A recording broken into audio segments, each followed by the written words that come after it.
रामचंद्र भगवान की रामराज्यम रावाले रामुडे रावाले रामराज्यम रामराज्यम रावाले रामुडे रावाले रामराज्यम भक्तुला आनंद में वो रामయ్య दासुला आनंद में भक्तुला आनंद में वो रामయ్య दासुला आनंद में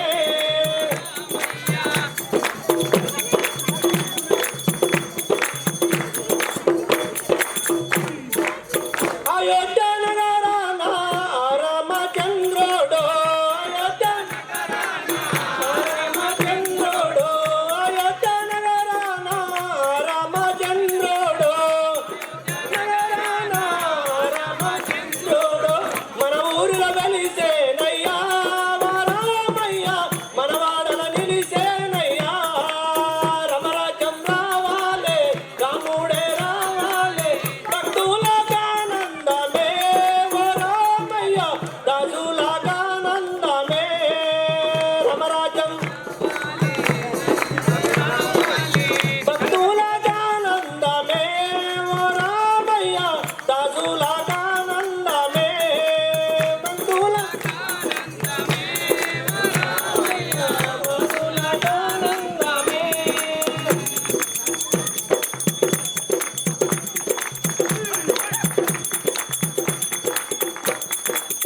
ఆకాశ మెరుపులో నెలమూడు వర్షాలు ఆకాశ మెరుపులో నెలమూడు వర్షాలు ఆకాశ మెరుపులో నెలమూడు వర్షాలు ఆకాశ మెరుపులో నెలమూడు వర్షాలు పులవాన కురిసేనయ్యా ఓ రామయ్య పులవాన కురిసేనయ్యా రామరాజ్యం రావాలే రాముడే రావాలే రామరాజ్యం రావాలే రాముడే రావాలే భక్తులకు ఆనందమే ఓ రామయ్య దాసులకు ఆనందమే భక్తులకు ఆనందమే ఓ రామయ్య దాసులకు ఆనందమే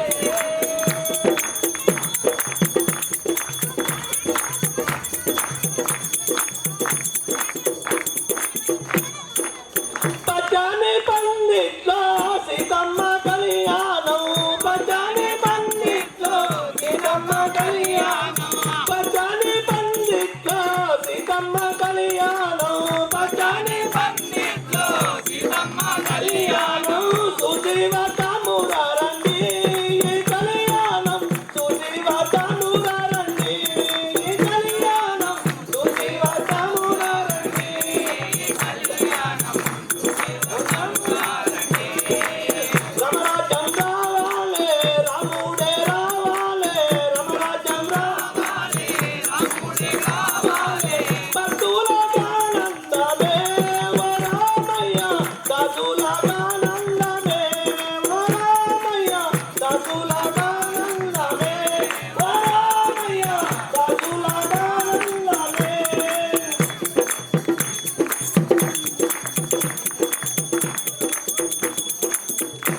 बोलो राजा रामचंद्र भगवान की శివుడు తాండవము చేయునమ్మ శివుడు తాండవము చేయునమ్మ శివుడు తాండవము చేయునమ్మ శివుడు తాండవము చేయునమ్మ కైలాసగిరిపై శివుడు తాండవము చేయునమ్మ కైలాసగిరిపై శివుడు తాండవము చేయునమ్మ శివుడు తాండవం చేయును నిత్యం శివుడు తాండవం చేయును నిత్యం శివుడు తాండవం చేయును నిత్యం శివుడు తాండవం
రాముడు గారు ఉప సర్పంచ్.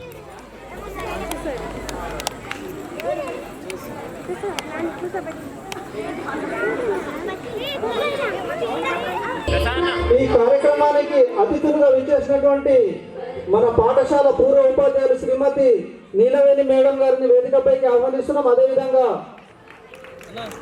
రాష్ట్రీయ స్వయం సేవక్ సంఘ్ జిల్లా సహసేవా ప్రముఖమైనటువంటి దాసరి గంగాధర్ గారిని వేదికపైకి ఆహ్వానిస్తున్నాం. జ్యోతి ప్రజ్వలనకు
శ్రీనిక, పూజిత, లాస్య, నయనిక, డింపు మీ అందరికీ శుభాశీస్సులు. చాలా బాగా చేశారు. చాలా తక్కువ సమయంలో మీరు ప్రాక్టీస్ చేసి చాలా అందంగా చాలా చక్కగా చేసినందుకు చాలా చాలా ధన్యవాదాలమ్మా. ఇప్పుడు ఒక దేశభక్తి గేయం ఉంటుంది, దేశభక్తి గీతం ఉంటుంది. నా పూర్వ సహోపాధ్యాయుని శ్రీమతి జ్యోతి మేడం గారిని వేదికపైకి రావాల్సిందిగా కోరుతున్నాము. వారు ఒక గీతతోని మన అందరినీ ఆలోచించాల్సిందిగా కోరుతా ఉన్నాం. భారత్ మాతాకి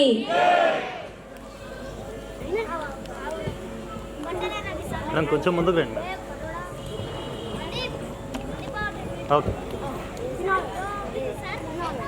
హిమగిరి వింధ్య హిందూ సింధు భారత వందే మాతరం. హిమగిరి వింధ్య హిందూ సింధు భారత వందే మాతరం. గానం వందే మాతరం మా ప్రాణం వందే మాతరం. గానం వందే మాతరం మా ప్రాణం వందే మాతరం. వందే మాతరం వందే మాతరం వందే మాతరం వందే మాతరం. బంకించంద్రుల హరుల ఊపిరి సమరం వందే మాతరం. బంకించంద్రుల హరుల ఊపిరి సమరం వందే మాతరం. సమరం వందే మాతరం స్వాతంత్రం వందే మాతరం. సమరం వందే మాతరం స్వాతంత్రం వందే మాతరం. వందే మాతరం వందే మాతరం వందే మాతరం వందే మాతరం. అహింస సత్య మార్గము నడిచిన గాంధీ వందే మాతరం.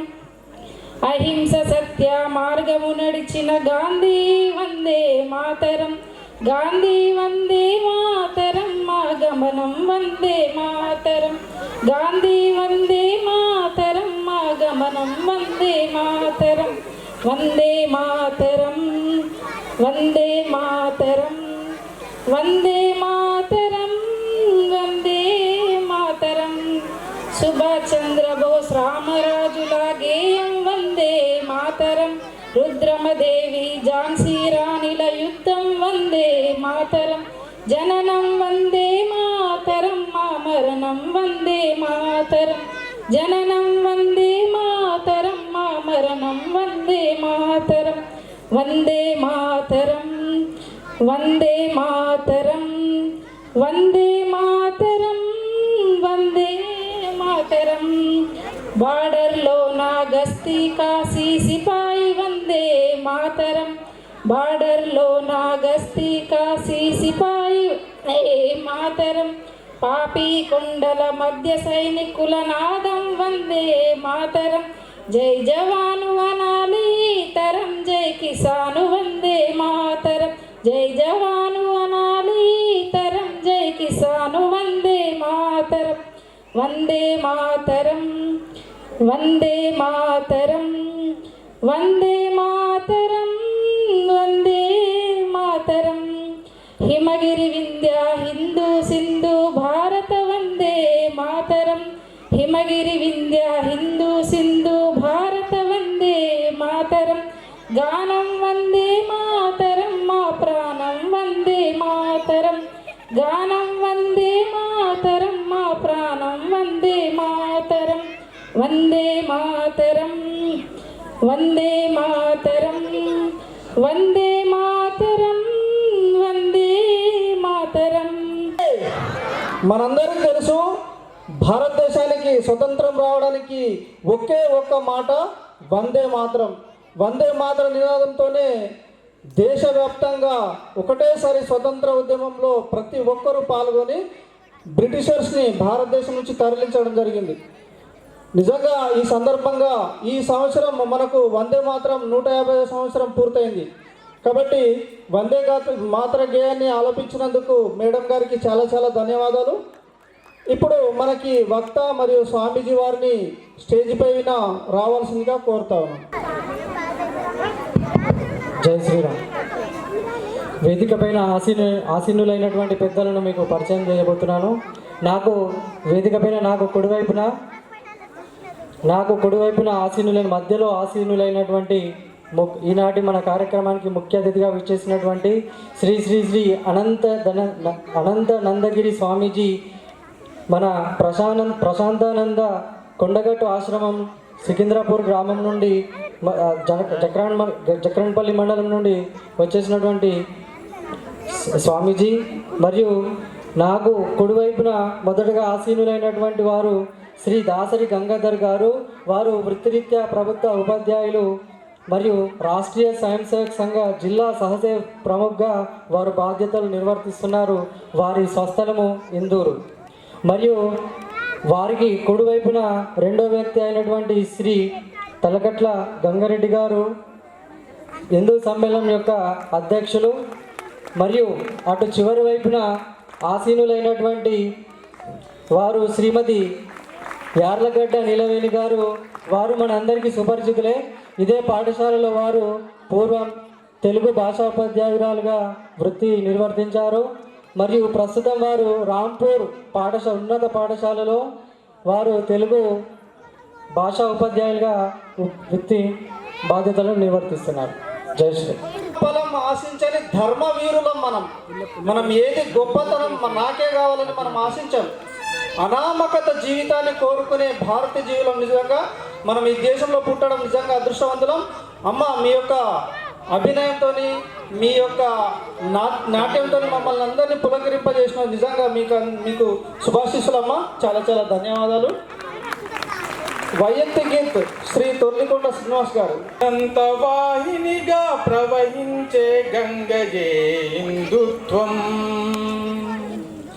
లోకమంత తల్లిగా అల్లుకున్న బంధమే హిందుత్వం. ఈ అనంత వాహినిగా ప్రవహించే గంగయే హిందుత్వం, లోకమంత తల్లిగా అల్లుకున్న బంధమే హిందుత్వం.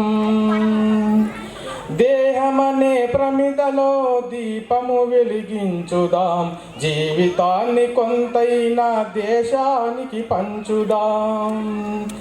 దేహమనే ప్రమిదలో దీపం వెలిగించుదాం, జీవితాన్ని కొంతైనా దేశానికి పంచుదాం. మే హిందుత్వం. కాలికి గాయం అయితే కంట నీరు రాలదా, కలవోసిన మనసులన్నీ కష్టం కలిగించదా. కాలికి గాయం అయితే కంట నీరు రాలదా, కలబోసిన మనసులన్నీ కష్టం కలిగించదా.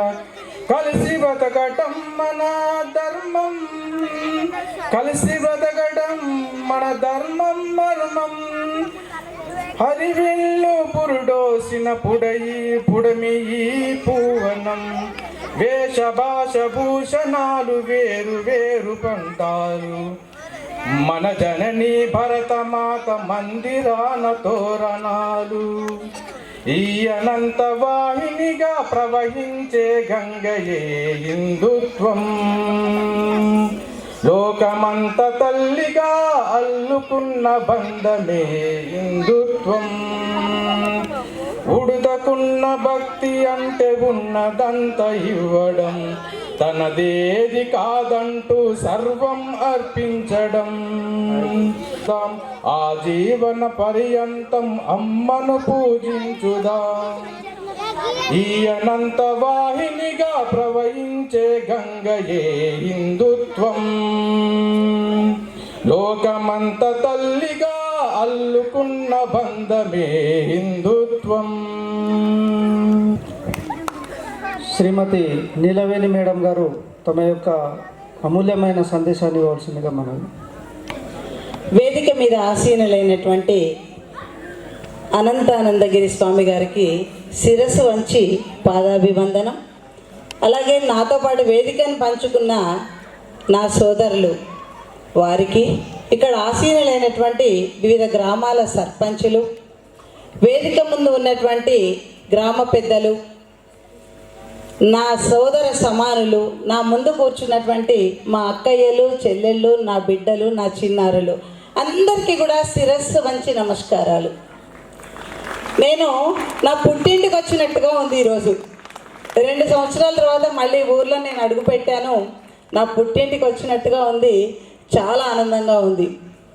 నా మీద ఇప్పటికీ ఎవరికి ప్రేమ తరగలేదు. ఇంకా అది నా కడుపు నిండిపోయింది. ఇక మనం ఈరోజు ఒక చక్కటి కార్యక్రమాన్ని నిర్వహించుకుంటున్నాం. ఏమిటది? హిందువుగా జీవించు, హిందువునని గర్వించు, హిందువుగా మరణించు అనేటువంటిది. మనంతా హిందువులమా కాదా? హిందువులమేనా? హిందువులమైతే గట్టిగా భారత్ మాతాకి, భారత్ మాతాకి జై శ్రీరామ్, జై శ్రీరామ్. అందరికీ ధన్యవాదాలు. నేను మీలో ఒకదాన్ని. కాసేపు మనం కలిసి మాట్లాడుకుందాం. మన దేశం ప్రపంచంలో ఒక గొప్ప దేశంగా పేరు పొందింది అని మనం చెప్పుకుంటూ ఉన్నాం కదా. మరి ఎలా ప్రపంచంలో గొప్ప దేశంగా పేరు పొందింది అంటే మన దేశంలో ఉన్నటువంటి కుటుంబ వ్యవస్థ. ఈ కుటుంబం అనేటువంటిది ప్రాచీన కాలం నుంచి భారతదేశంలోనే ఉంది. ప్రపంచంలో ఏ దేశాల్లో కూడా లేదు. అందుకే ప్రపంచానికి భారతదేశం ఆదర్శవంతమైనటువంటి దేశంగా నిలబడింది. మరి ఒకప్పుడు మన భారతదేశంలో, మన చుట్టుపక్కల, మన ఇళ్లలో కావచ్చు, ఉమ్మడి కుటుంబాలు ఉండేవి. అవునా అండి? అవునా కదా? చెప్పండి ఒకసారి. ఉమ్మడి కుటుంబాలు ఎవరెవరు ఉంటారు? చెప్పండి, ఎవరెవరు ఉంటారు? అమ్మ, నాన్న, తాత, నానమ్మ, అమ్మమ్మ, పిన్ని, బాబాయ్, అత్త, మామ అందరూ ఉంటాం కదా. కానీ ఇప్పుడు ఎలా ఉన్నాం? అమ్మ, నాన్న, 2 లేక 3 పిల్లలు. చిన్న కుటుంబం, చింతలేని కుటుంబం. ఇది తప్ప? కాదు. ఎందుకంటే ఒకప్పుడు అందరం కలిసి ఒక దగ్గర జీవించడానికి జీవనాధారం ఉంది, ఈరోజు లేదు. కాబట్టి బ్రతుకు తెరువు కోసం అనేక రకాలైనటువంటి పనుల నిమిత్తం కావచ్చు, వ్యాపార నిమిత్తం, ఉద్యోగ నిమిత్తం వివిధ ప్రాంతాల్లో బ్రతుకుతున్నాం, తప్పేమీ కాదు. కానీ ఎక్కడ ఉన్నా మనం పుట్టినటువంటి జననీ జన్మభూమిశ్చ స్వర్గాదపి గరీయసి, మనం పుట్టి పెరిగినటువంటి ఊరు, మనకి ఆహారం ఇచ్చినటువంటి మన ఊరిని మనం ఏ రోజు కూడా మర్చిపోకూడదు. అలాగే మనకి జన్మనిచ్చిన మన తండ్రులని, తల్లులని, వాళ్ళ పూర్వీకులను కూడా మనం మర్చిపోకూడదు. ఇప్పుడు ఒక చిన్న మాట అడుగుతాను మిమ్మల్ని.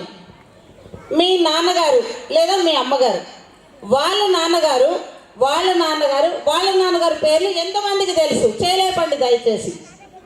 మా తాత, మా ముత్తాత వాళ్ళ పేర్లు మాకు తెలుసు అన్న వాళ్ళు చేయలేపండి దయచేసి. ఎక్కడ?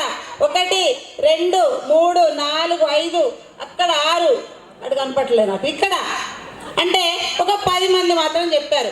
మరి మిగిలిన వాళ్ళకి ఎందుకు తెలియదు అంటే, మనం ఈరోజు లేచామా, వండుకున్నామా, తిన్నామా, మన పనులు పూర్తి చేసుకున్నామా, అయిపోయింది. ఎంచక్క టీవీ చూసామా, ఎంచక్క ఫోన్లలో ముచ్చట్లు పెట్టామా, ఇక్కడికే. కానిది పొరపాటు. మన పూర్వీకుల గురించి మన పిల్లలకి తెలియాలి. తెలియకపోతే రేపు మన మనవాళ్ళు మన పేర్లు కూడా మర్చిపోతారు, మనం ఏంటనేది కూడా మర్చిపోతారు. కాబట్టి మన మనవాళ్ళకి మనవరాళ్ళకి మనం తెలియాలని ఎలా అనుకున్నామో, మన పిల్లలకి కూడా మన పూర్వీకుల గురించి చెప్పాలి. అర్థమైందండి? ఇప్పుడు నేర్చుకుందామా ఒకసారి? ఇంటికి వెళ్ళిన తర్వాత మీరు మీ పూర్వీకుల గురించి ఒక్కసారి ఆలోచించండి. మన నాన్న, వాళ్ళ నాన్న, వాళ్ళ నాన్న ఎవరు, వాళ్ళ పేర్లను అవసరమైతే రాసి పెట్టండి. ముందు తరాలకు అది ఆదర్శం అవుతుంది. రెండో విషయం, ప్రతిరోజు మనం పొద్దంతా ఆడవాళ్ళైనా మగవాళ్ళైనా కష్టపడుతున్నారండి. ప్రొద్దున లేచి నుంచి పడుకునేంత వరకు కష్టపడతాం. ఇక రాత్రికి అమ్మేమనుకుంటుంది, అబ్బా కాసేపు టీవీ సీరియల్ చూస్తూ అన్నం తిందాం అనుకుంటుంది. నానేమనుకుంటాడు, పొద్దంతా పని చేసి వచ్చా తినేసి పంట అనుకుంటాడు. మరి పిల్లలతో మాట్లాడేది ఎప్పుడు? పిల్లల కష్ట సుఖం తెలుసుకునేది ఎప్పుడు? పిల్లలకి తల్లిదండ్రుల కష్ట సుఖం తెలిసేది ఎప్పుడు? తెలియాలా వద్దా? తెలియాలా వద్దా కదా? కాబట్టి పొద్దుంతా కుదరకపోయినా కనీసం రాత్రిపూట భోజనం చేసే సమయంలోనైనా ఇంట్లో ఉన్న 3 4 5 కలిసి కూర్చొని, మనకి ఇంట్లో ఏ అన్నం ఉన్నా సరే, పచ్చడి మెతుకులు ఉన్నా సరే, కలిసి కూర్చొని పంచుకొని తింటే కడుపు నిండుతుంది. ఆ తినేటప్పుడు టీవీ పక్కన పెట్టాలి, ఫోన్ పక్కన పెట్టాలి. చక్కగా ఒకరికొకరు కష్ట సుఖాలు చెప్పుకుంటూ మాట్లాడుకుంటూ తినాలి. ఎందుకోసం? తల్లిదండ్రులు పడే కష్టం పిల్లలకి తెలుస్తుంది, పిల్లల ఆలోచనలు పెద్దలకి తెలుస్తాయి. పిల్లలు సరైన మార్గంలో వెళ్తున్నారా, తప్పు మార్గంలో వెళ్తున్నారా అనేది తల్లిదండ్రులకి తెలుస్తుంది. ఇవాళ తండ్రులు ఏమంటున్నారు, పొద్దంతా కష్టపడుతున్నాం, వాళ్ళకి ఫోన్లు కొనిచ్చాం, డ్రెస్సులు ఇచ్చాం, బండ్లు ఇచ్చాం, ఏం తక్కువ చేసినాం అని అంటున్నారు తండ్రులు. తల్లులు ఏమంటున్నారు, మేము అన్ని మంచిగా వండి పెడుతున్నామని తల్లులు అంటున్నారు. కానీ వాళ్ళ పిల్లలు లవ్ జిహాద్ అనేటువంటి పేరుతో మన కాలేజీకి వెళ్తున్నటువంటి ఆడపిల్లలు ఏం చేస్తున్నారో మీరు చూడట్లేదు, ఏం జరుగుతుందో మీకు తెలియడం లేదు. అక్కడ పిల్లలు ఏం చేస్తూ ఉన్నారంటే, రకరకాలైనటువంటి మతస్థులు వాళ్ళ హిందూ పేర్లుగా మార్చుకొని మన ఆడపిల్లల్ని ట్రాప్ చేసి, వాళ్ళని మోసం చేసి, ప్రేమ పేరులోకి దించి, వాళ్ళని వాళ్ళ అవసరాలకు వాడుకొని వేరే దేశాలకు అమ్మేస్తున్నారు. కొన్ని వేల మంది, లక్షల మంది భారతదేశంలో నుంచి అమ్మాయిలు వేరే ప్రాంతాలకి తరలిపోతున్నారు. మరి మనం చూస్తున్నామా? మన పిల్లల్ని కాలేజీకి వెళ్తే ఏం చేస్తున్నారో తెలియదు, ఫోన్లలో ఏం చూస్తున్నారో తెలియదు, ఎవరితో మాట్లాడుతున్నారో తెలియదు. మా పిల్లలకి స్వేచ్ఛ ఇచ్చేసామండి. స్వేచ్ఛ ఇవ్వాలి. ఎంతవరకు ఇవ్వాలి? మన హద్దు ఉండాలి ఒకటి. ఆ హద్దు వరకే స్వేచ్ఛ అనేటువంటిది ఉండాలి. దయచేసి భోజనం చేసే టైంలోనైనా మీ పిల్ల ఏమైనా బాధపడుతుందా, మీ కొడుకు ఏమైనా బాధపడుతున్నాడా, ప్రతి విషయాన్ని అంటే బాధపడుతున్నామని మనం డైరెక్ట్ అడగక్కర్లేదండి. వాళ్ళ ముఖం చూస్తేనే మనకు తెలిసిపోతుంది. కన్న తల్లికి తెలీదా? తెలుస్తుంది కదమ్మా. కాబట్టి కొంచెం మనం ఈ దిశగా ఆలోచించి పిల్లలకి టైంని కేటాయిద్దాం. ఫోన్లని, టీవీలని కనీసం భోజనం చేసేటప్పుడు పక్కన పెడదాం. ఇంకొక విషయం, మనం ఏమనుకుంటున్నాం, జన్మనిచ్చేది తల్లి, మొదటి అక్షరాన్నైనా మాటనైనా నేర్పేది తల్లి. అందుకే తల్లి ఒడి మొదటి బడి అని చెప్తారు. అందుకే మన వేదాలలో, శాస్త్రాల్లో అన్ని చెప్తున్నారు. ఏమని? మాతృదేవో భవ, పితృదేవో భవ, ఆచార్య దేవో భవ, అతిథి దేవో భవ. తల్లికి మొదటి స్థానం. భగవంతుడట అన్ని చోట్ల తాను ఉండలేక అమ్మని సృష్టించాడట. అందుకే మాతృదేవో భవ.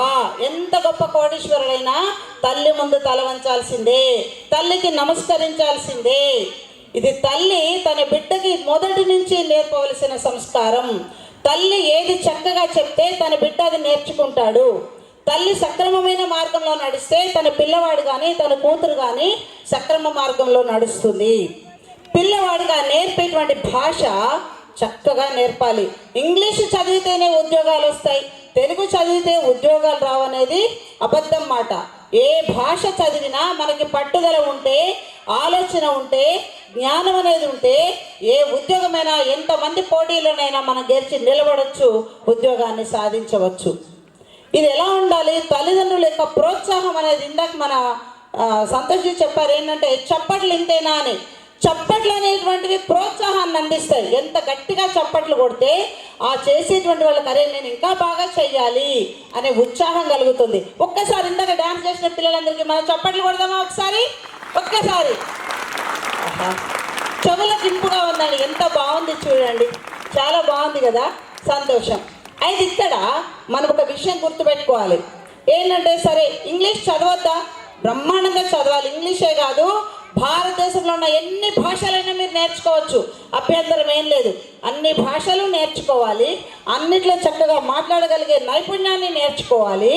వాటితో పాటుగా మన మాతృభాష, తల్లి నేర్పిన భాషను మాత్రం అస్సలే మర్చిపోకూడదు. ఈ మాతృభాషను ఎప్పుడూ మనం మాట్లాడుతూ ఉండాలి. కానీ మన దురదృష్టం ఏంటంటే ప్రైవేట్ స్కూల్ వెళ్ళనియండి, గవర్నమెంట్ స్కూల్ వెళ్ళనియండి, అక్కడ ఉన్న అన్నయ్యలు కాస్త దృష్టి వింటున్నారు. కాకపోతే నేను చెప్పే మాట ఏమనుకోకుండా వినండి. ఏంటంటే మా అమ్మాయిని మేము మమ్మీ అని పిలుస్తాం, మా అమ్మాయి మమ్మల్ని మమ్మీ అని పిలుస్తుంది. ప్రేమ, కూతురు తల్లిని మమ్మీ, తల్లి కూతుర్ని మమ్మీ, తండ్రి కొడుకుని డాడీ, కొడుకు తండ్రిని డాడీ. ఎవరికెవరు డాడీ, ఎవరికెవరు మమ్మీ? మమ్మీ అంటే ఈజిప్ట్ దేశంలో చనిపోయినటువంటి శవాల పైన నిర్మాణం చేసినటువంటి కట్టడాలు. అంటే మనం బ్రతికున్నప్పుడే మన పిల్లల ముందు మన శవాలుగా మారుతున్నామా? మన బిడ్డని శవంగా మారుస్తున్నాం, మనం మారుతున్నాం. కనుక ఈ దయచేసి మమ్మీ డాడీని పక్కన పెట్టండి. మీరు ఎన్ని చదువులు చదువుకోండి, పిలుపు మాత్రము అమ్మ, నాన్న, అత్త, తాత ఇలా నేర్పండి. చిన్న మాట చెప్తాను, మనకి దెబ్బ తగిలింది అనుకోండి, పెద్దవాళ్ళకైనా పిల్లలకైనా ఏమంటామండి? ఏమంటాం? మమ్మీ కదా, అమ్మే అంటాం, మమ్మీ అనం. ఎందుకోసం? అది మన రక్తంలో జీర్ణించుకుపోయింది.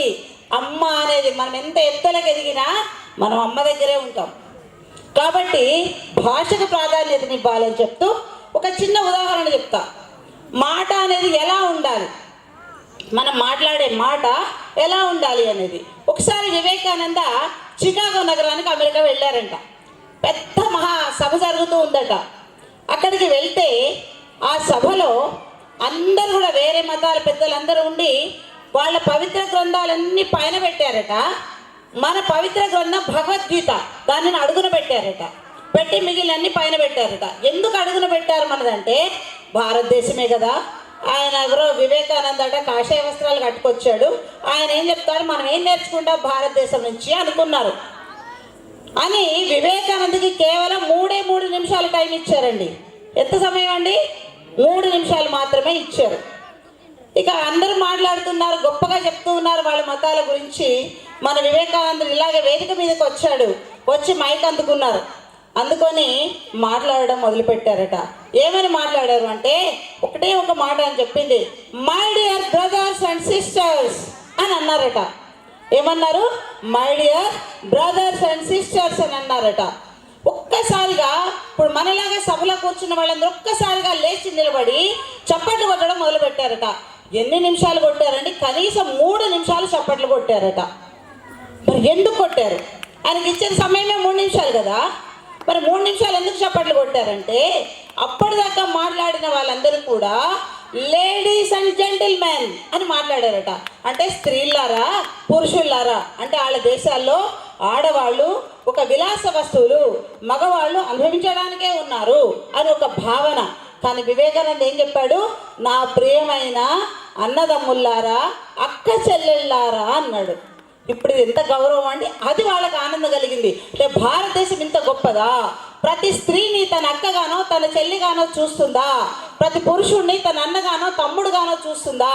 అందుకే ఎంత గొప్ప దేశం అయిందా అని వెంటనే 33 సమావేశాల్లో మాట్లాడడానికి ఆయనకు అవకాశం ఇచ్చారండి. 3 నిమిషాల కాలం పోయి ఎన్ని సమావేశాల్లో మాట్లాడారు? 33 సమావేశాల్లో మాట్లాడారు. మన భగవద్గీతను అడుగు నుంచి తీసి పైన పెట్టారనమాట. ఇది ప్రపంచంలో ఒక భాషకి, ఒక మాటకి ఉన్నటువంటి విలువ. దీన్ని మనం గుర్తుంచుకోవాలి. ఇక తర్వాత మన వేషధారణ ఉంది. ఏమైందన్నా? కప్ప. అయ్యా,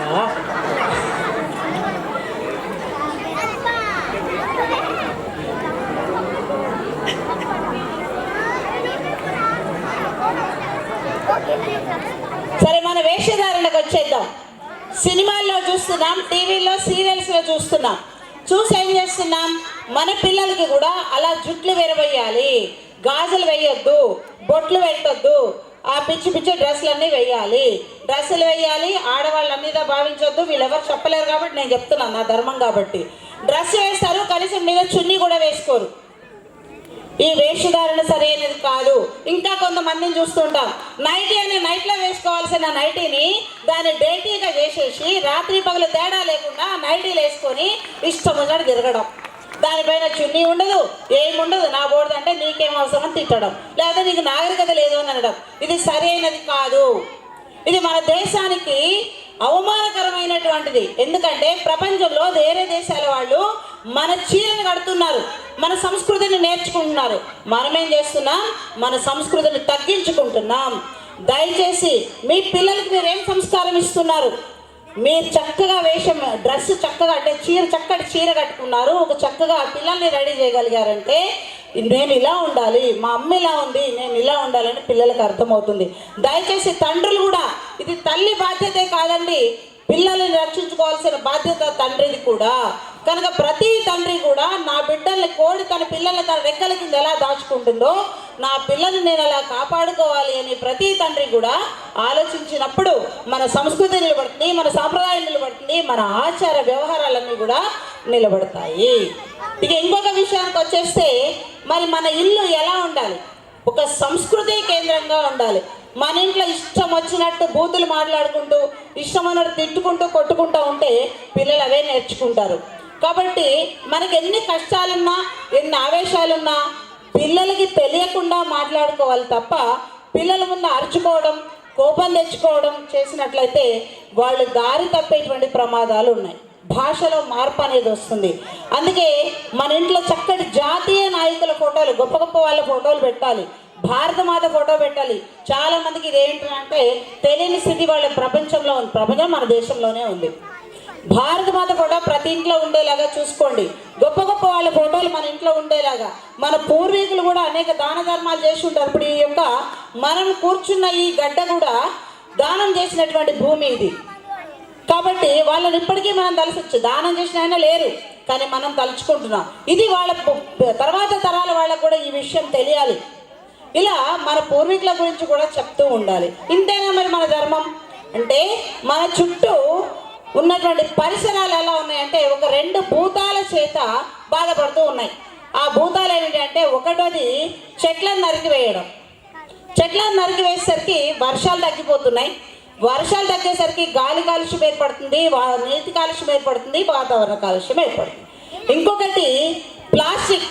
టీ కూడా ప్లాస్టిక్ కవర్లలోనే, టీ తాగడం ప్లాస్టిక్ కప్పుల్లోనే, అన్నం తినడం ప్లాస్టిక్లోనే. ఇంతకు మన వాళ్ళు చెప్పారు, స్టీల్ ప్లేట్లు ఉన్నాయి, తినండి, కడిగి దాంట్లో పెట్టండి. నాన్న మీకు ధన్యవాదాలు, చక్కగా ప్లేట్లు అరేంజ్ చేసినందుకు. ఇది మన ఇంట్లో కూడా, మన ఫంక్షన్స్లో కూడా మనం దీన్ని అలవాటు చేసుకుంటే భూమిలో ఉండేటువంటి కాలుష్యాన్ని మనం తగ్గించిన వాళ్ళం అవుతాం. కాబట్టి దయచేసి ప్లాస్టిక్ వాడకాన్ని మన ఇంట్లో నుంచే తగ్గిద్దాం. మరొక చిన్న విషయం, పల్లెటూళ్ళలో మనకు బాగా వినిపించేది ఏంటంటే, మీరేంటోళ్ళు, నన్ను కూడా అడిగారు స్కూల్కి రాగానే మీరేంటోళ్ళు అని. కానీ నేను ఇప్పుడుదాకా ఎవరికి చెప్పలా, మీకు కూడా ఇప్పుడు కూడా చెప్పాను. గడప లోపల మన కులం, బయట మనందరం భారతీయులం. గడప లోపలే మన కులం, గడప దాటితే కాదు, మనకు అవసరం లేదు కులాలు. మనంతా భారతమాత బిడ్డలం, మనంతా భారతీయులం, మనందరిది ఒకటే కులం. అర్థమైందండి? కులాలు లేవు, ఏదన్నా నీ ఇంట్లో చూపించుకో. గడప దాటితే మనంతా భారతీయులమే. ఈ భావాన్ని మనం కలిగి ఉండాలి. మన పిల్లలకి వాళ్ళ స్కూల్కి వస్తున్నారని మన పిల్లలు అందరూ కలిసి చదువుకుంటున్నారా లేదా, కలిసి భోంచేస్తున్నారా లేదా, ఇదే సంస్కృతిని మనం మన ఇంట్లో చూపించాలి. ఒకళ్ళు వస్తే గ్లాస్లో మంచినీళ్ళు ఇవ్వడం, ఒకళ్ళు వస్తే ప్లాస్టిక్ గ్లాస్లో మంచినీళ్ళు ఇవ్వడం, ఒకళ్ళని కింద కూర్చోబెట్టడం, ఒకళ్ళని కుర్చీలో కూర్చోబెట్టడం, ఇది సరైనది కాదు. అందరం, ఏ జాతి, ఏ మతం, ఏ భాష, అందరు సమానమే. ఈ గడ్డ మీద నివసిస్తున్నామంటే మనందరం భారతీయులమే, మనందరం ఒకే రక్తం పంచుకొని పుట్టిన భరతమాత బిడ్డలమే మనమంతా. కాబట్టి చక్కటి ఔన్నత్యాన్ని, మనందరం ఒకటే అనే భావనని కలిగి ఉందాం. మరొక చిన్న విషయం, మనం మన ఇంట్లో ఏం చేస్తూ ఉన్నామంటే మనకు అవసరమైనటువంటి వస్తువులని, మధ్య జోక్స్లో కూడా బాగా వింటున్నాం, మనకు అవసరమైన వస్తువులని మన దేశంలో తయారైనటువంటి వాటిని కనుక మనం వాడినట్లయితే మన దేశ సంపద పెరుగుతుంది, దేశం అభివృద్ధి చెందుతుంది. కానీ మనం ఏం చేస్తున్నాం? China made, Japan made, England made, America made. ఎందుకు మరి మనం అంటే వాడొద్దా చైనా? ఈ జోక్స్లో చెప్తారంటే అది అదొద్దు, ఇది వద్దని కాదు, అన్నీ వాడాలి. మన భారతదేశ పరిశ్రమలను మనం ప్రోత్సహించాలి. ఇవాళ చేనేత కార్మికులు ఉన్నారా ఎక్కడైనా? లేరు. కుండలు చేసే వాళ్ళు కనిపించట్లేదు. పెళ్ళిళ్ళు అయితే, పేరెంటాలు అయితే కుండలకు ఎక్కడికో పోయి తెచ్చుకోవాల్సిన పరిస్థితి ఏర్పడుతుంది. కారణం ఏంటంటే మన పరిశ్రమలన్నీ మూతపడిపోతున్నాయి. కాబట్టి స్వదేశీ పరిజ్ఞానంతో తయారైనటువంటి ఏ వస్తువునైనా మనకు అందుబాటులో ఉంటే దాన్ని మనం ప్రోత్సహించే ప్రయత్నం చేద్దాం. చివరిగా ఒక మాట చెప్తానండి. మనందరం ఏమనుకుంటామంటే నాకు హక్కులు కావాలి అని కోరుకుంటాం. ఓకే, మనందరికీ హక్కులు కావాలి, కానీ దాని పక్కన బాధ్యతలు ఉంటాయి. బాధ్యతలను కూడా కోరుకోవాలి. రోడ్డు మీద వెళ్తున్న పెద్దవాళ్ళు చెప్తారు రోడ్డుకి ఎడమవైపునే నడవాలి, ఎందుకు? ప్రమాదాలు జరగకుండా ఉంటాయని. నేను రోడ్డు మధ్యలో వెళ్తా, ఏమవుతుందో చూస్తాను, ఏమైతే అనుకో, ముందు వచ్చి గుద్దేసిపోతుంది, ఏమవుతుంది? ఏమీ కాదు. అందుకే కొన్ని నియమాలను పాటించాలి. అది కుటుంబంలోనైనా, బయటైనా, సమాజంలోనైనా మన ధర్మాలను మనం నిర్వర్తించాలి. హక్కులను ఎలా కోరుకుంటామో బాధ్యతలను కూడా మనం అలాగే నిర్వర్తించే ప్రయత్నం చేయాలి. దీనికి ఒక చిన్న మాట, అదేమిటి అని అంటే పిల్లలకి బండ్లు ఇస్తున్నారండి. 6వ తరగతి 7వ తరగతి చదివే పిల్లలకి బండ్లు ఇచ్చి తిప్పుతున్నారు మంచిగా. వాడి షోక్గా బండి వేసుకొని తిరుగుతున్నాడు. మనకేమనిపిస్తుంది? నా కొడుకు బండి నడుపుతున్నాడు, హ్యాపీ. మరి నీ కొడుకు కర్మ కాలితే, వీళ్ళెవరైనా గుద్దితే వీడు పోతాడు, వాడు పోతాడు, కాళ్ళలో చేతిలో విరుగుతాయి. నష్టం ఎవరికి? ఎదురు వ్యక్తికి నష్టమే కదా, మనకి ఇబ్బందే కదా. పొరపాటున వాళ్ళు కేసు పెడితే నీ బిడ్డ భవిష్యత్తు ఏమైపోతుంది? వాడు కటకటాలు పాలవుతాడు, వాడి జీవితం నాశనం అయిపోతుంది, ఈ బండి షోకి ఎక్కడికో పోతుంది. దయచేసి ఈ ఊర్లో జరిగిన ఒక చిన్న సంఘటన చెప్తానండి. ఈ ఊర్లో ఒక పిల్లవాడు మా దగ్గర అప్పుడే 10th క్లాస్ అయిపోయింది.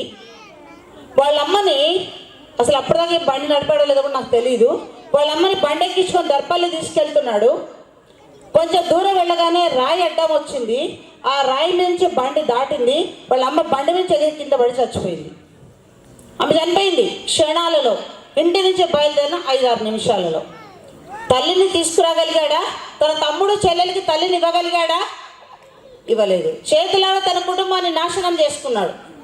ఆ పిల్లవాడు అనుకోలేదు, కానీ వాడికి 15 సంవత్సరాల వయసు, సరిగా బండి పట్టుకోవడమే రాదు, ఒక నిలువున ఒక ప్రాణాన్ని తీసేశాడు. దయచేసి మీ పిల్లలకి 18 సంవత్సరాలు వచ్చి లైసెన్స్ వచ్చేంత వరకు కూడా దయచేసి ఎవరు కూడా మీరు బండ్లు ఇవ్వకండి.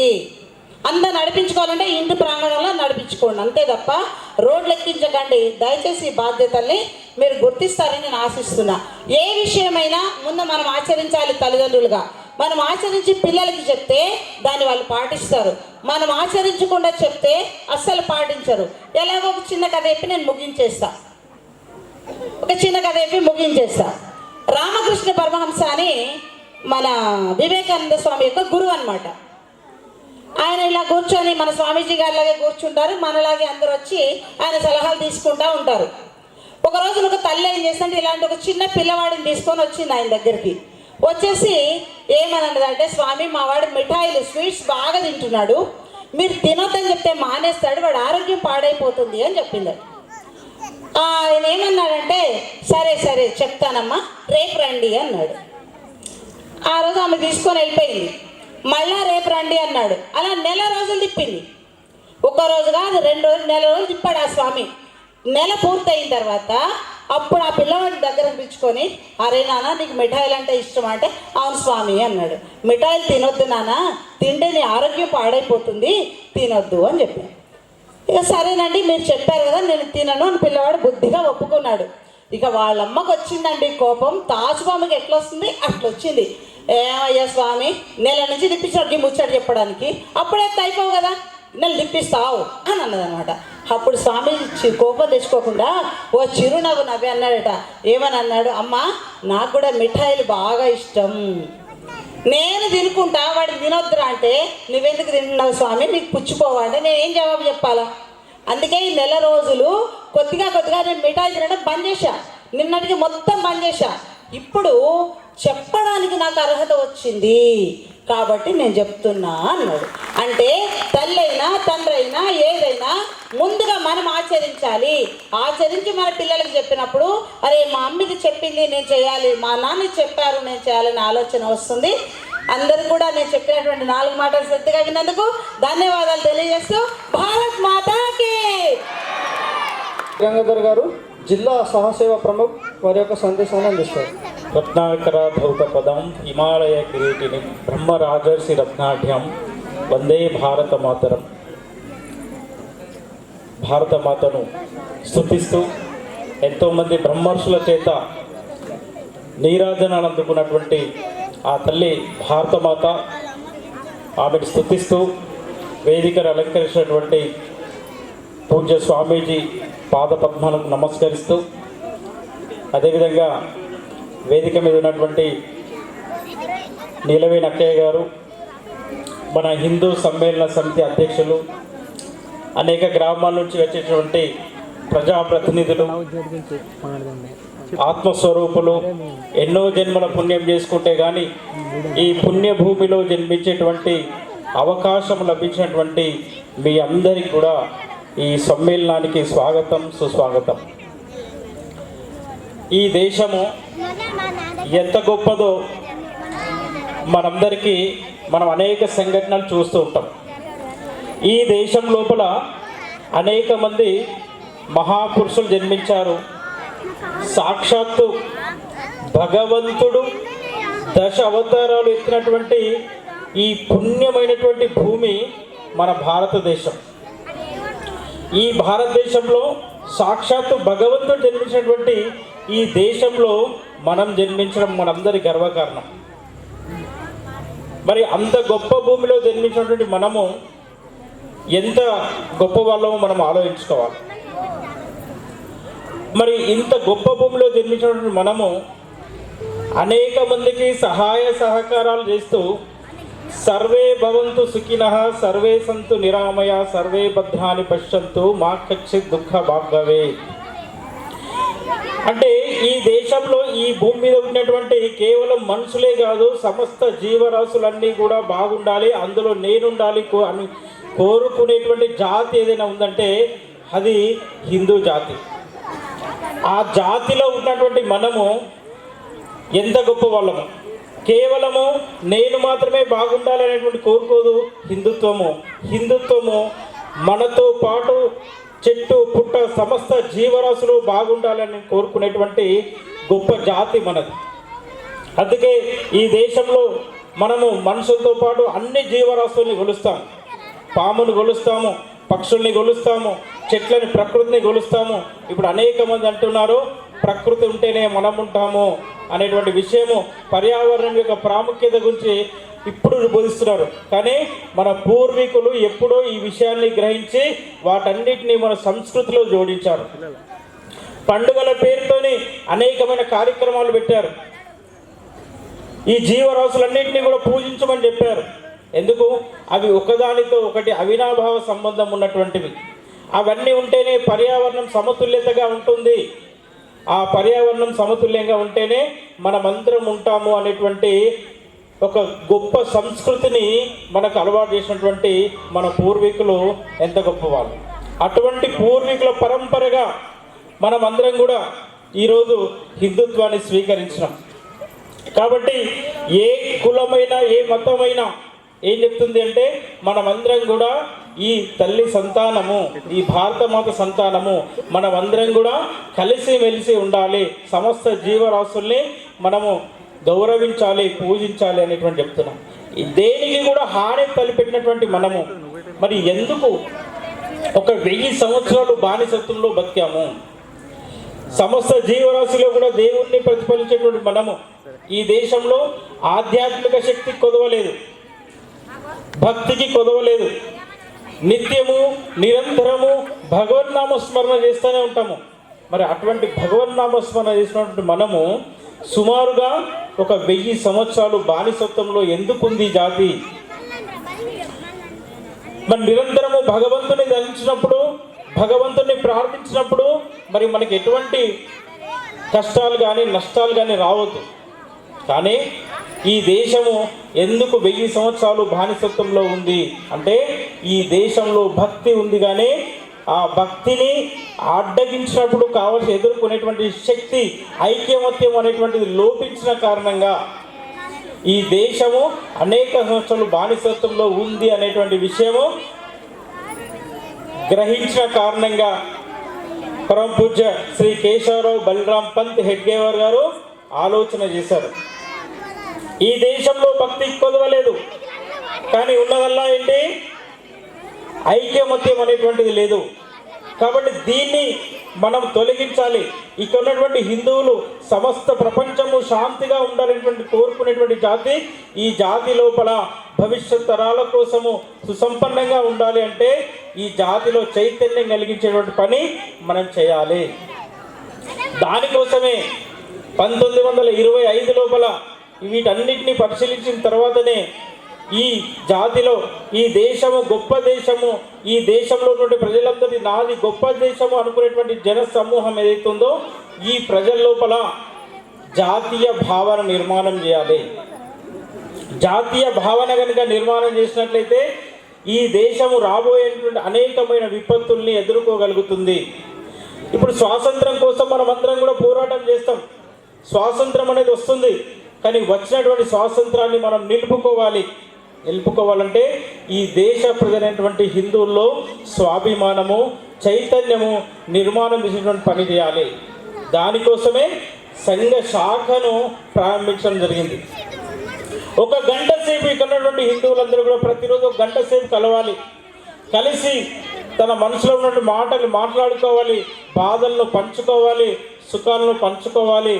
కలిసిమెలిసి ఉంటే మనం దేన్నైనా సాధించవచ్చు. కాబట్టి కలపాలనే ఉద్దేశంతో 1 గంట సేపు శాఖ అనేటువంటిది ప్రారంభించడం జరిగింది. మరి శాఖ ఆధారంగానే ఈరోజు మనం అనేకమైనటువంటి విజయాలను సాధించగలిగినాం. శ్రీరామ జన్మభూమి అయోధ్య ఉద్యమం కావచ్చు, ఈ దేశంలో రాముడు అంటే ఒక నిలువెత్తు నిదర్శనం. రాముడు అంటే పరిపాలన ఎలా చేయాలో దానికి మనకు రాముడు నిదర్శనం. కానీ అటువంటి శ్రీరామ జన్మభూమి లోపల రాముని యొక్క మందిరం కట్టడానికి మనం సుమారుగా 1526 సంవత్సరాల నుంచి మొన్నటి వరకు కూడా అనేకమైన పోరాటాలు చేయాల్సి వచ్చింది. ఆ రామాలయ నిర్మాణం కోసము దేశవ్యాప్తంగా ఉన్నటువంటి అనేకమైన హిందువుల్ని చైతన్యం చేయడం జరిగింది. మనం అనుకుంటాం రాముడు మనకి ఎంత ఆదర్శం అనేటువంటిది మన రాముడిని చూస్తే తెలుస్తుంది. ఇందాక మనం రామరాజ్యం కావాలని ఒక భజన పాట పాడినాం. ఇందాక ప్రతి నినాదం వచ్చినప్పుడు జై శ్రీరామ్ అని చెప్పి నినాదం చేస్తున్నాం. దీని వెనకాల ఉన్నటువంటి ఒక చిన్న అంశం కనుక మనం చూసినట్లయితే, రాముడు ఒకసారి అరణ్యవాసానికి, మనకు తెలుసు 14 సంవత్సరాలు వనవాసానికి వెళ్తాడు. వెళ్ళేటప్పుడు అక్కడ భరతుడు ఉండడు. భరతుడు లేని సమయంలో దశరథ మహారాజు రాముణ్ణి అరణ్యవాసాలకు వెళ్ళాలని చెప్తే అరణ్యవాసానికి బయలుదేరుతాడు. కానీ తెల్లారి విషయం భరతుడికి తెలిసి వస్తాడు. వచ్చిన తర్వాత తండ్రితో అంటాడనమాట, తల్లితో, అమ్మ ఎందుకు రాజ్యం కోసము నన్ను అడగకుండా రాముణ్ణి, నా సోదరుని ఎందుకు అరణ్యవాసాలకు పంపించినావు అంటాడు. చాలా విలపిస్తాడు. నేను వెళ్ళి రాముడిని తిరిగి తీసుకొస్తానని చెప్తాడు. కానీ అప్పటికే దండకారణ్యం వరకు చేరుకుంటాడు. చేరుకున్న తర్వాత భరతుడు అశేషమైన సైన్యాన్ని తీసుకొని వెళ్తాడు. అశేషమైన సైన్యాన్ని తీసుకొని వెళ్తా ఉంటే దూరం నుంచి ఆ చప్పుళ్ళకు, ఆ దుమ్ముకు దూరం నుంచి లక్ష్మణుడు చూస్తాడు. అన్న చూసినావా, మనం రాజ్యాన్ని సమస్తం త్యాగం చేసిన తర్వాత కూడా భరతుడు తిరిగి మన మీద దండయాత్రకు వస్తున్నాడు అని చెప్తాడు. అప్పుడు రాముడు అంటాడు, నువ్వు తప్పుగా అర్థం చేసుకుంటున్నావు భరతుడిని అని చెప్పేసి. భరతుడు అలాంటి వాడు కాదు అని చెప్పేసి లక్ష్మణుణ్ణి ఓదారుస్తాడు, సంజాయిస్తాడు. అప్పుడు భరతుడు అక్కడ శ్రీరామచంద్రుడు కూర్చున్నాడు అన్న విషయం తెలిసిన తర్వాత ఒక లేగదూడ సాయంత్రం అయితే తన తల్లికి ఎట్లయితే పరిగెత్తుకుంటూ వస్తుందో భరతుడు అలా పరిగెత్తుకుంటూ వస్తాడు. మరి అంగవస్త్రం ఉందా, ధోతి ఉందా, ఊడిపోయిందా అనేటువంటి చూసుకోకుండా పరిగెత్తుకుంటూ వచ్చి రాముడి కాళ్ళ మీద పడతాడు. రాముడు కూడా లేపి భరతుణ్ణి అట్లా ఆలింగనం తీసుకుంటాడు. అది అన్నదమ్ముల మధ్య ఉన్నటువంటి అనుబంధం. అన్నదమ్ములు ఎలా ఉండాలి అనేది రాముడిని చూసి మనం నేర్చుకోవాలి. నలుగురు అన్నదమ్ములు ఒకరినొకరు ఎంత మంచి అండర్స్టాండింగ్ ఉండేదో మనం రాముడిని చూసి నేర్చుకోవాలి. అట్లా రాముడు ఎట్లయితే భరతుడిని కౌగిలించుకున్న తర్వాత లక్ష్మణుడికి అర్థమవుతుంది వాళ్ళ మధ్య ఉన్నటువంటి సోదర బంధము ఎటువంటిదో అని చెప్పేసి. ఇప్పుడు భరతుడు అంటాడు, అన్న నువ్వు రావాలి, వచ్చి రాజ్యాన్ని స్వీకరించాలంటాడు. కానీ నేను తండ్రికి ఇచ్చిన మాట కోసము నా రాజ్యాన్ని వదులుకుంటాను కాబట్టి నేను తండ్రి మాట కోసం నిలబడతాను అంటాడు. నువ్వు రాకపోతే నేను వెళ్ళను అంటాడు. కానీ నువ్వు తండ్రి యొక్క మాట కోసం వెళ్ళాలి అంటే అప్పుడు అంటాడు, నేను వెళ్తాను కానీ నేను రాజ్యరికం చెయ్యను, నీ పాదుకలు మాత్రము కావాలి, నీ పాదుకల్ని పెట్టి నేను నీ పేరుతోనే రాజ్యరికం చేస్తాను. ఇది అన్నదమ్ముల మధ్య ఉన్నటువంటి అనుబంధానికి ప్రతీక. రామాయణంలో రాముని యొక్క సంఘటన మనకు తెలుస్తుంది. అంటే ఈరోజు అంతటి అన్నదమ్ముల మధ్య అంతటి అనుబంధాలు, అనురాగాలు నిర్మాణం చేయాల్సిన అవసరం ఉందా లేదా? ఒక గ్రామంలో రాముడు అంటే ఇంత నిలువెత్తు నిదర్శనం. రామరాజ్యం లోపల అనేకమైనటువంటి ఉదాహరణలు ఉన్నాయి మనకు. ఒకసారి రాముడు లంకా నగరంలో విజయం సాధించిన తర్వాత లక్ష్మణుడు అంటాడు పుష్పక విమానం ఎక్కేటప్పుడు, ఈ అతి స్వర్ణమయ్యి లంక, ఈ లంకను చూసిన తర్వాత నాకు అయోధ్యకు రావాలనిపిస్తలేదు అంటాడు. కానీ జనని జన్మభూమిచ్చ స్వర్గాదపి గరియసి, మన జన్మభూమి మనకి ఎలాంటిదైనా కూడా అది స్వర్గం కన్నా మిన్న లక్ష్మణ, నువ్వు ఈ తాత్కాలికమైన భౌతిక ఆనందాన్ని చూసి ఇది కావద్దు అని చెప్పేసి తీసుకొని వస్తాడు. అంటే జన్మభూమి పట్ల ఎట్లాంటి మమకారం ఉండాలో మనకు తెలుస్తుంది. అయోధ్యలో సీతమ్మ వారిని చూసి తెలుస్తుంది. చాలామంది 14 సంవత్సరాలు వనవాసానికి వెళ్ళేటప్పుడు చెప్తాడు అన్నమాట, అమ్మా నువ్వు కోమలంగా పెరిగిన దానివి, రాజరికంలో పెరిగిన దానివి, నువ్వు అరణ్యవాసాలకు వస్తే చాలా ఇబ్బంది పడతావు, నువ్వు వద్దు అని చెప్తాడు. కానీ సీతమ్మ ఏమంటా తెలుసా, నాకు కష్టమైన నష్టమైన సుఖమైన దుఃఖమైన అన్నీ నా భర్తతోనే, నేను నా భర్తతోని కష్టము సుఖము అన్నీ అనుభవిస్తాను, నాకు భర్త లేకుండా ఈ రాజభోగాలు నాకు అవసరం లేదని చెప్పేసి వాటన్నిటిని తృణప్రాయంగా వదిలేసి సీతమ్మ రాముడి వెంట అరణ్యవాసాలకు వస్తుంది. అది భర్తకిచ్చేటువంటి, అది భార్యాభర్తల మధ్య ఉన్నటువంటి అన్యోన్యమైన దాంపత్యానికి ఒక చక్కటి ఉదాహరణ రామాయణం. కాబట్టి రాముడిని చూస్తే మాకు ఇవన్నీ గుణగణాలు మా మనసులో మెదులుతాయి. అటువంటి రామ మందిరాన్ని ఈ దేశంలో నిర్మించొద్దు అంటే మనము అనేకమైన ఉద్యమాలు చేసి ఈ దేశంలో భవ్యమైనటువంటి రామ మందిర నిర్మాణాన్ని కట్టుకోవడానికి కృషి చేసినటువంటి మనము విజయం సాధించడం జరిగింది, మనందరికీ తెలుసు. కానీ అట్లా అనేకమైన ఉద్యమాలు రాష్ట్రీయ స్వయం సేవక్ సంఘ్ నిర్వహించింది. అంతేకాకుండా మనకు అమర్నాథ్ యాత్ర లోపల మనందరూ తెలుసు, అమర్నాథ్లో సాక్షాత్తు మంచు శివలింగం ఉంటుంది. అక్కడ ఉన్న భక్తుల సౌకర్యాల కోసము అక్కడ మనము ఒక 100 ఎకరాల భూమి కావాలి వచ్చిన భక్తులకు సౌకర్యాలు కల్పించడం కంటే అక్కడ ఉన్నటువంటి జమ్మూ కాశ్మీర్ ప్రభుత్వము లేదు మేము ఇవ్వము, ఇక్కడ 370 ఆర్టికల్ ఉన్నది, ఈ ఆర్టికల్ ప్రకారము ఇక్కడ వేరే అంటే జమ్మూ కాశ్మీర్ ప్రజలు కాకుండా వేరే దేశం వాళ్ళు ఇక్కడ భూమి కొనడానికి వీల్లేదు, ఇవ్వము అని చెప్పేసి అంటే మనం దేశవ్యాప్తంగా అమర్నాథ్ ఉద్యమం నిర్వహించడము, దాంట్లో కూడా విజయం సాధించడం. అంతేకాకుండా మనందరికీ తెలుసు, సాక్షాత్తు కలియుగ ప్రత్యక్ష దైవముడు శ్రీనివాస వెంకటేశ్వర స్వామిని 7 కొండల స్వామి అని ముక్తాము. అటువంటి 7 కొండల స్వామిని 7 కొండలు కాదు, నువ్వు 2 కొండల స్వామివే, తిరుమల తిరుపతికి 2 కొండలు అని చెప్పేసి ఒక ముఖ్యమంత్రి, పాత ముఖ్యమంత్రి అంటే మాజీ ముఖ్యమంత్రి అంటే దేశవ్యాప్తంగా మనం ఉద్యమం చేసి హిందువులను చైతన్యం తీసుకొచ్చేటువంటి పని మనం చేసినాము. కాదు 7 కొండలు 2 కొండలు కాదు, 7 కొండలు అనేటువంటి సాక్షాత్తు 7 కొండలు కూడా తిరుమల శ్రీ వెంకటేశ్వర స్వామికి చెందుతాయి అనేటువంటిది ఈ హిందువుల్లో చైతన్యం తీసుకొచ్చే పని మనం చేసినాం. అంటే మనం ప్రతిదానికి హిందువుల్లో చైతన్యము తేవాలని చెప్పేసి ఇప్పుడు హిందూ సమ్మేళనం అని పెడుతున్నాం. ఎందుకంటే హిందువు చైతన్యం అయితే ఈ విశ్వవ్యాప్తం అవుతుంది, విశ్వము చైతన్యం అవుతుంది, విశ్వానికి కూడా మంగళకరం అవుతుంది. ఎందుకంటే ఇక్కడ ఉన్నటువంటి హిందువు ఏమంటున్నాడు, సర్వే భవంతు సుఖినః అంటున్నాడు, అందరూ బాగుండాలి అంటున్నాడు. కేవలం నా మతం వాడే బాగుండాలి, లేదా నా పూజా పద్ధతి పాటించేవాడే బాగుండాలని కోరుకోవట్లేదు. నువ్వు ఏ మతమైనా పాటించు, ఏ పూజా విధానమైనా పాటించు, ఏమైనా కావచ్చు, కానీ నువ్వు కూడా బాగుండాలని కోరుకునేటువంటి జాతి ఈ ప్రపంచంలో ఉంది అంటే అది కేవలం హిందూ జాతి మాత్రమే. మనం చాలా సంఘటనలు చూస్తున్నాము. ఒక బస్సులో వెళ్తుంటే కూడా వాడెవడో తెలియదు, ఖాళీ వాడి వేషధారణ చూసి ఏ హమారా హమ్ అగ్ని అని చెప్పేసి వాడికి సీట్ ఇచ్చిన సందర్భాలు ఉన్నాయి. కానీ ఒక హిందువు బస్సులో వెళ్తున్నప్పుడు, రైళ్లలో వెళ్తున్నప్పుడు ఒక మహిళ కనిపించినా, ఎవరు కనిపించినా, తనకు అవసరం ఉన్నా కూడా లేచి సీట్ ఇస్తాడు. ఆయన ఏ కులము ఏ మతము అనేటువంటిది ఎప్పుడుగా ఆలోచించినటువంటి ఒక ఉదార స్వభావవంతుడైనటువంటి హిందువు ఈరోజు చైతన్యం కావాల్సిన అవసరం ఉంది. ఒకవేళ హిందువు చైతన్యం కాకపోతే మనం ఇందాక చెప్పుకున్నట్లు అందరూ నా వాళ్ళే, అందరూ మా వాళ్ళే అంటే మనం మానవాళ్ళే అనుకుంటున్నాము. కానీ మన ఇంటికి వచ్చేసి అందరినీ ఏమేమి చేస్తున్నారో అనేకమైన సోషల్ మీడియా సంఘటనలు మనకు కనిపిస్తున్నాయి. మనవాడే, మనతో పుట్టి పెరిగిన వాడే, మనకంటేనే అనేక రకమైనటువంటి వరుసలు కలిపి ఈరోజు అనేకమైన సంఘటనలకి కారణాలు అవుతున్నారు.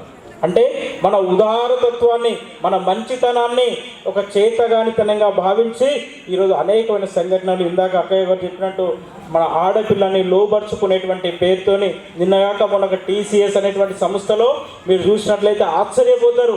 ఉన్నత విద్యావంతులైనటువంటి మహిళలు ఉద్యోగం కోసం వెళ్తే వాళ్ళు పెట్టేటువంటి లైంగిక వేధింపులకు తల వంచుకోవాల్సి వచ్చింది, లొంగిపోవాల్సి వచ్చింది. ఎందుకు అంటే ఉద్యోగం లేకపోతే నా పరిస్థితి ఏమవుతుంది అనేటువంటి ఒక భయంతో అక్కడ జరిగేటువంటి లైంగిక వేధింపులన్నింటినీ భరించగలిగారు. వాటన్నిటినీ స్పెషల్ టీము ఇన్వెస్టిగేషన్లో బయటపడడం ద్వారా ఈరోజు మనందరికీ తెలిసినాయి. అనేక మంది మనం సోషల్ మీడియాలో వాడుతున్నాము, టెక్నాలజీ వాడుతున్నాము, ఇదంతా మంచిదే కావచ్చు. కానీ టెక్నాలజీ ముసుగులో మనకి ఏం జరుగుతుంది, మన కుటుంబాలకు ఎటువంటి అన్యాయం జరుగుతుంది, మన పిల్లలు ప్రొఫైల్ పిక్చర్ చూసి ఎలా మోసపోతున్నారు అనేటువంటి విషయము మనం తెలుసుకోవాలి. దానికోసం మనం చైతన్యవంతం కావాలి. మనం చైతన్యవంతం కాకపోతే మన ఆడపిల్లల్ని మత మార్పులు వేసేటువంటి అవకాశం ఉంది. కాబట్టి అనేకమైన సంఘటనలు ఇవన్నీ చైతన్యవంతం చేసే పని శాఖ ఆధారంగా మనం చేస్తున్నాము. కానీ శాఖ ఆధారంగా ఈ చైతన్యవంతమైనటువంటి సమాజము అనేకమైనటువంటి మార్పులకు, సామాజిక, సాంఘిక, ఆర్థిక మార్పులకు మూల కారణమవుతుంది. మరి మన చరిత్రలో మనం పూర్వజులు కనుక చూసినట్లయితే అనేక సాంస్కృతిక కార్యక్రమాలు చేశారు. గణేష్ నవరాత్రులు చేస్తున్నారు, దుర్గా నవరాత్రులు చేస్తారు, అనేకమైన ఉత్సవాలు చేస్తారు. ఇదంతా కూడా ఇంతకుముందు తిరునాళ్ళు, జాతరలు అనేకం నిర్వహణ చేసేవాళ్ళు. ఎన్ని జాతరలు నిర్వహణ చేసేవాళ్ళు, దాని వెనుకాల ఒక గొప్ప ఉద్దేశం ఉంది. సంపద ఎప్పుడు ఒక్క దగ్గర కేంద్రీకృతం కావద్దు, సంపద అనేది పంపిణీ కావాలి.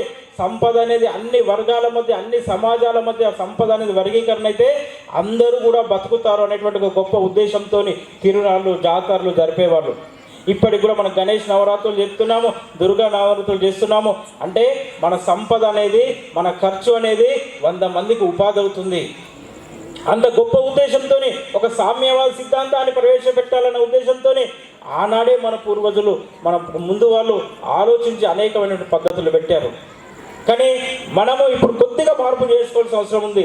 మన పూర్వజులు ఎవరైతే పెట్టారో నువ్వు అనేక కార్యక్రమాలు చేయు, కానీ ఏ కార్యక్రమం చేసినా కూడా నీ అంతిమ ఉద్దేశము ఏం కావాలి? ఆ సంపద అనేది ఎటు పోతుంది అనేది నువ్వు ఆలోచన చేయాలి. నువ్వు పెళ్లి చేస్తున్నావా, లేకపోతే ఇంకో కార్యక్రమం చేస్తున్నావా, ఇలాంటి ఉత్సవాలు చేస్తున్నావా, లేకపోతే ఇంకో కార్యక్రమం ఏం చేసినప్పటికి కూడా నువ్వు పెట్టేటువంటి ఖర్చు ఎటు పోతుందో ఆలోచన చేయాలి. మన పూర్వీకులు ఏదైతే పద్ధతి ప్రకారం పెట్టారు, తిరునాళ్ళు జాతరలు జరిపారు, సంపదను పంచారు, కుంభమేళాలు పెట్టారు, సంపదను పంచారు. కాబట్టి ఇప్పుడు మనం ఏ కార్యక్రమం చేసినా కూడా ఆ కార్యక్రమంలో పెట్టేటువంటి ఖర్చు మన హిందూ బంధువులకు వెళ్తుందా లేదా అనేది ఆలోచన చేయాలి.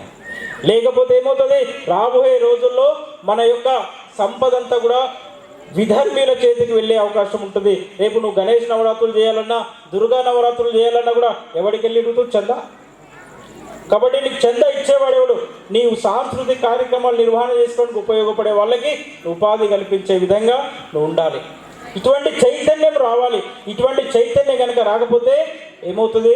రేపటి నాడు నీ ఉపాధి అవకాశాలు దెబ్బతింటాయి, నీ దందాలన్నీ వణుకుంటాయి, నీ గిరాకీ వేసేవాడు ఉన్నాడు. కాబట్టి ఇట్లా చిన్న చిన్న విషయాలు, ఆర్థిక విషయాలన్నీ కూడా మనం ఆలోచించినట్లయితే ఈ మన సమాజానికి ఆర్థికంగా మనం బలం చేకూర్చిన వాళ్ళం అవుతాం. మనము ఎంత గొప్ప వాళ్ళము ఉన్నాం కాబట్టే ఈరోజు మన చెట్టు నీడ లోపల అనేకమైన ఇతర మతస్థులందరూ వచ్చేసి మన దగ్గర బతకగలిగారు. స్వాతంత్రం వచ్చినప్పుడు కేవలము 4 కోట్లు 5 కోట్లు ఉన్నటువంటి జనాభా ఈరోజు 25 కోట్లయింది. ఎలా పెరిగిందంటే ఇక్కడ హిందువుల్లో ఉన్నటువంటి ఉదార స్వభావం కారణంగా, సర్వే భవంతు సుఖినః అన్నట్టు ఒక నినాదం కారణంగా, అందరిలో భగవంతుడు ఉన్నాడు, అందరిలో దేవుడు ఉన్నాడు, వాడి పూజా విధానం ఏదైతే ఏంటి అని చెప్పేసి ఒక విశాల దృక్పథం కారణంగా అందరినీ చేరదీసినాం మనం. ఆ అందరినీ చేరదీసినటువంటి గొప్ప మనస్తత్వమే ఈరోజు మనకు అనేకమైనటువంటి పెను ప్రమాదాలకు కారణమవుతున్నది. కాబట్టి అన్ని విషయాలకు విరుగుడు ఏంటంటే హిందూ చైతన్యం కావాలి, హిందువులో మార్పు రావాలి. ఎవరు నా వాళ్ళు, ఎవరు పరాయి వాళ్ళు, ఎవరు నాకు హాని తలపెట్టడానికి కుట్రలు పంతున్నారు, కుతంత్రాలు చేస్తున్నారు అనేటువంటి విషయాలు ప్రతి హిందువు తెలుసుకోవాలి.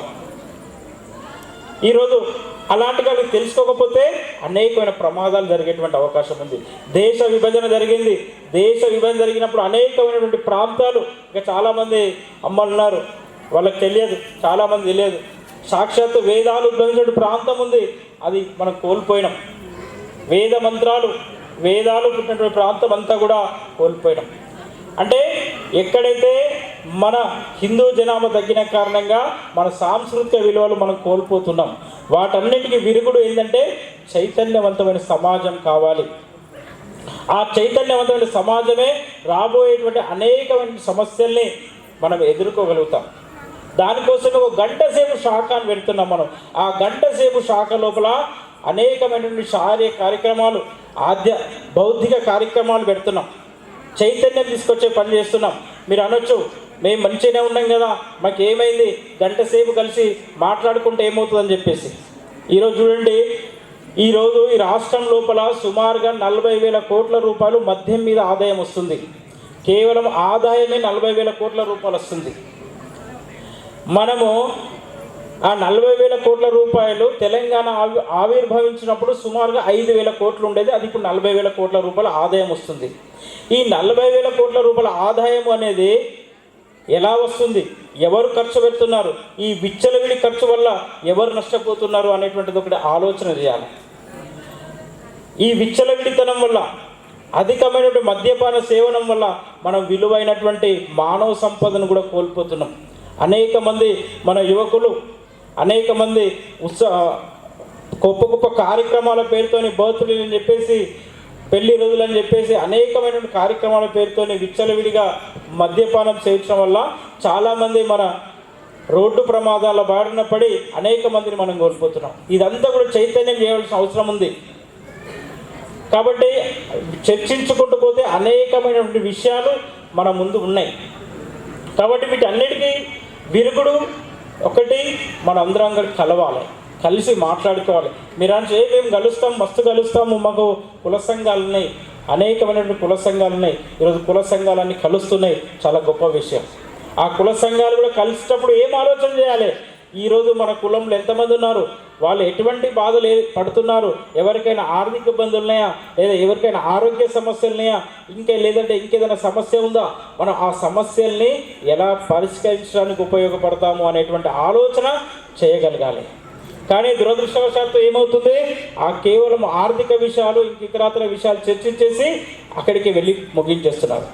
కానీ ఆ కుటుంబంలో ఉన్నటువంటి వాళ్ళు మరి ఎటువంటి సమస్యలు, ఆరోగ్య సమస్యలు కావచ్చు, ఆర్థిక సమస్యలు కావచ్చు, ఏవైనా ఎదుర్కొంటున్నారా, వీటన్నిటికీ పరిష్కారం ఏంటి అనేటువంటి ఆలోచించాలి. ఇక్కడ అలా శాఖ ఆధారంగా శాఖలో కలిసినటువంటి స్వయం సేవకులు ఈ విషయాలన్నింటినీ చర్చిస్తారు. కాబట్టి ఈరోజు సమాజానికి ఒక గొప్ప మందు ఏంటంటే శాఖ. అనేకమైన సమస్యలకు పరిష్కారం శాఖ. ఈరోజు అనేక మంది అనేక ఆరోగ్య సమస్యలను ఎదుర్కొంటున్నారు. కానీ మనం ఏం చెప్తామో, నువ్వు నీ కుటుంబంతోనే ఎక్కువ కలకాలం జర్నీ చేయాలంటే నువ్వు ఆరోగ్యంగా ఉండాలి. నువ్వు ఆరోగ్యంగా ఉన్నట్లయితే నీ కుటుంబాన్ని నువ్వు ఎక్కువ రోజులు జర్నీ చేయగలుగుతావు. నీ కుటుంబంలో అమితంగా ప్రేమించేటువంటి వ్యక్తి ఎవరు, మనల్ని మించిన వాళ్ళు ఎవరు ఉండరు. కానీ మన కుటుంబంతో మనం ఎక్కువ కాలం జర్నీ చేయాలంటే ఫస్ట్ మనం ఆరోగ్యంగా ఉండాలి. ఈరోజు అనేకమైనటువంటి ఆధునిక పోకడల కారణంగా అనేకమైన ఆరోగ్య సమస్యలు వస్తున్నాయి.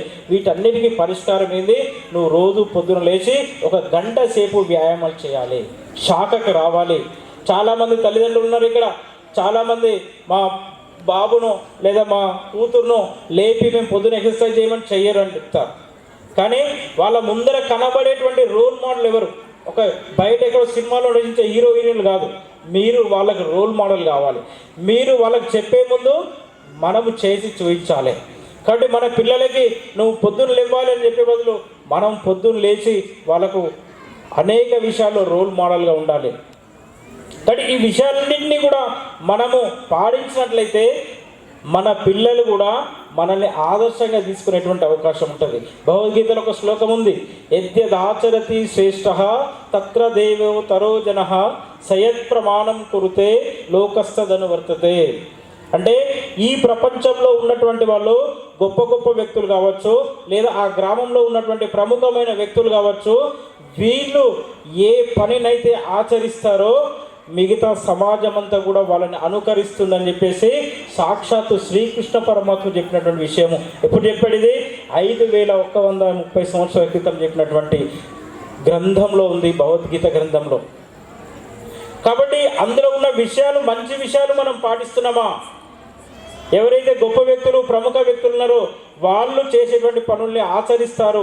అంటే ఆ గ్రామంలో ఉన్నటువంటి ప్రముఖమైన వ్యక్తులు మంచి పనులు పూనుకున్నట్లయితే అది మన భావి తరాలకు మనము మంచి ఆదర్శవంతంగా ఉండేటువంటి అవసరం ఉంటుంది. కాబట్టి ఇవన్నీ చెప్తున్నాము అంటే మనమంతా బాగుండాలి, అందులో అందరూ బాగుండాలి, అందులో నేనుండాలనేటువంటి కోరుకునేటువంటిదే సంఘము. కాబట్టి హిందువులందరూ కూడా ఈ విషయాలు, అనేకమైన విషయాలు ఆలోచించాలి. ఒకటి అధికమైనటువంటి ఖర్చుల విషయంలో కావచ్చు, మన పూర్వీకులు ఏదైతే పొదుపు ఆధారిత సంస్కృతి ఉండే, మనది ప్రతిదీ పొదుపు ఆధారిత సంస్కృతి ఉండే. కానీ ఇప్పుడు ప్రభుత్వాలు చేసినటువంటి వినియోగ సంస్కృతి కారణంగా నీకు లేని పండుగలు పెడుతున్నారు. బర్త్డేలు అని చెప్పేసి ఇంట్లో 5 ఉంటే 5 బర్త్డేలు చేయిస్తున్నారు. అనేకమైన వివాహ వార్షికోత్సవాల పేరుతోనే దుబారా ఖర్చు అయిపోతుంది. ఒక్కొక్క కుటుంబం ఎన్ని ఖర్చులు చేస్తుందో మీరు చూడండి. ఈ మధ్యలో ఇంకో కొత్త సంస్కృతి వచ్చింది, ఏంటంటే అప్పు చేసి ఇల్లు కట్టుకోవడం అనేటువంటి సంస్కృతి వచ్చింది. అనేక మంది అప్పు చేస్తున్నారు, నేను నీకు లోన్ ఇప్పిస్తా, ఆధార్ ఫైనాన్స్ అని చెప్పేసి చాలామంది ఎక్కువ అధికమైనటువంటి వడ్డీ రేట్లకు బ్యాంకు పేరు చెప్పి 24%, 30% వడ్డీతోనే అప్పులు చేసి మరి ఇల్లు కట్టుకుంటున్నారు. ఈ అప్పులు కట్టడానికి చాలా, ఆ అప్పులో మునిగిపోవడం అనేటువంటిది చాలా బాధాకరమైన విషయం. చాలామందికి దూరదృష్టి లేని కారణంగా మన పూర్వీకులు ఏదైతే ఒక సంస్కృతి మనకు పెట్టిపోయారు, సంపాదించిన తర్వాత రిటైర్మెంట్ వయసులో వాళ్ళు ఇల్లు కట్టుకునేవాళ్ళు. అప్పటి వరకు మంచి చదివించేవాళ్ళు, పిల్లల్ని మంచి పొజిషన్ తీసుకొచ్చేవాళ్ళు. కానీ అది తప్పినం. విదేశీ సంస్కృతి కారణంగా వినియోగ సంస్కృతి వచ్చింది, అనేక మంది అప్పుల్లో కోల్పోతారు. అవును, అప్పుల్లో కోల్పోతే నీకేంటి సమస్య అనొచ్చు. కానీ ఒక కుటుంబం అప్పుల్లో కూరుకుపోతే ఆ కుటుంబం పడేటువంటి క్షోభ చాలా వర్ణనాతీతం. కాబట్టి వీటన్ని చిన్న చిన్న సమస్యలు అనిపించవచ్చు, కానీ మన సమాజాన్ని పట్టి పీడిస్తున్నటువంటి సమస్యలు. ఈ సమస్యలన్నింటినీ కూడా మనం ఎదుర్కోవాలి అంటే మనం కలిసి చర్చించాలి, కలిసి మాట్లాడాలి. అప్పుడే ఈ హిందూ చైతన్యం అనేటువంటిది వస్తుంది.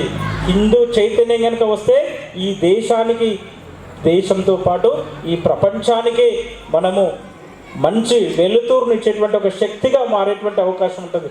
కాబట్టి మనమందరం కూడా ఈ హిందూ సమ్మేళనం పేరుతో ఇక్కడ కలవడము, అనేకమైన విషయాలు చర్చించడము, సంఘము చేసినటువంటి పని ఏదైతే ఉందో అందరూ బాగుండాలి, అందులో మనం ఉండాలి అనేటువంటి ఒక సంకల్పంతో అనేక శాఖలు, అనేక సేవా కార్యక్రమాలు మనం నిర్వహిస్తున్నాం. వీటన్నిటికీ మీ యొక్క మద్దతు ఉండాలి. మద్దతు ఆధారంగా ఇంకా శాఖల్ని బలోపేతం చేస్తూ ఆ భారత మాత యొక్క పునర్వైభవం కోసం మనం అందరము కృషి చేద్దామని చేసి కోరుకుంటూ, భారత్ మాతాకి జై.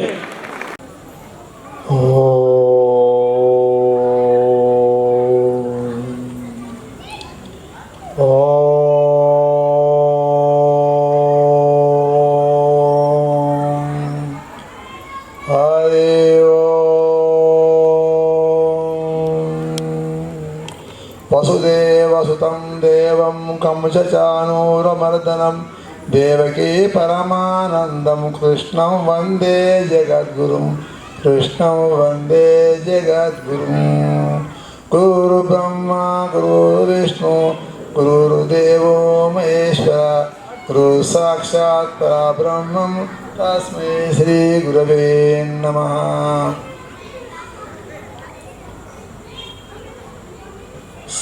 వేదికపై కూర్చున్న మాతాజీకి, ఇక్కడ గంగారెడ్డి, ఇక్కడ ఇప్పటిదాకా వీళ్ళందరికీ నా హృదయపూర్వకంగా నా ఆత్మ ప్రియులు ముంగడున్న వేదిక పైన కూర్చున్న మహాత్ములే కాక ముంగడ కూర్చున్న యొక్క సభకు నా రాముల వారి, మా గురువారి ఆశీర్వాదములు సదేళ్ల కాలమందు ఉంటాయి.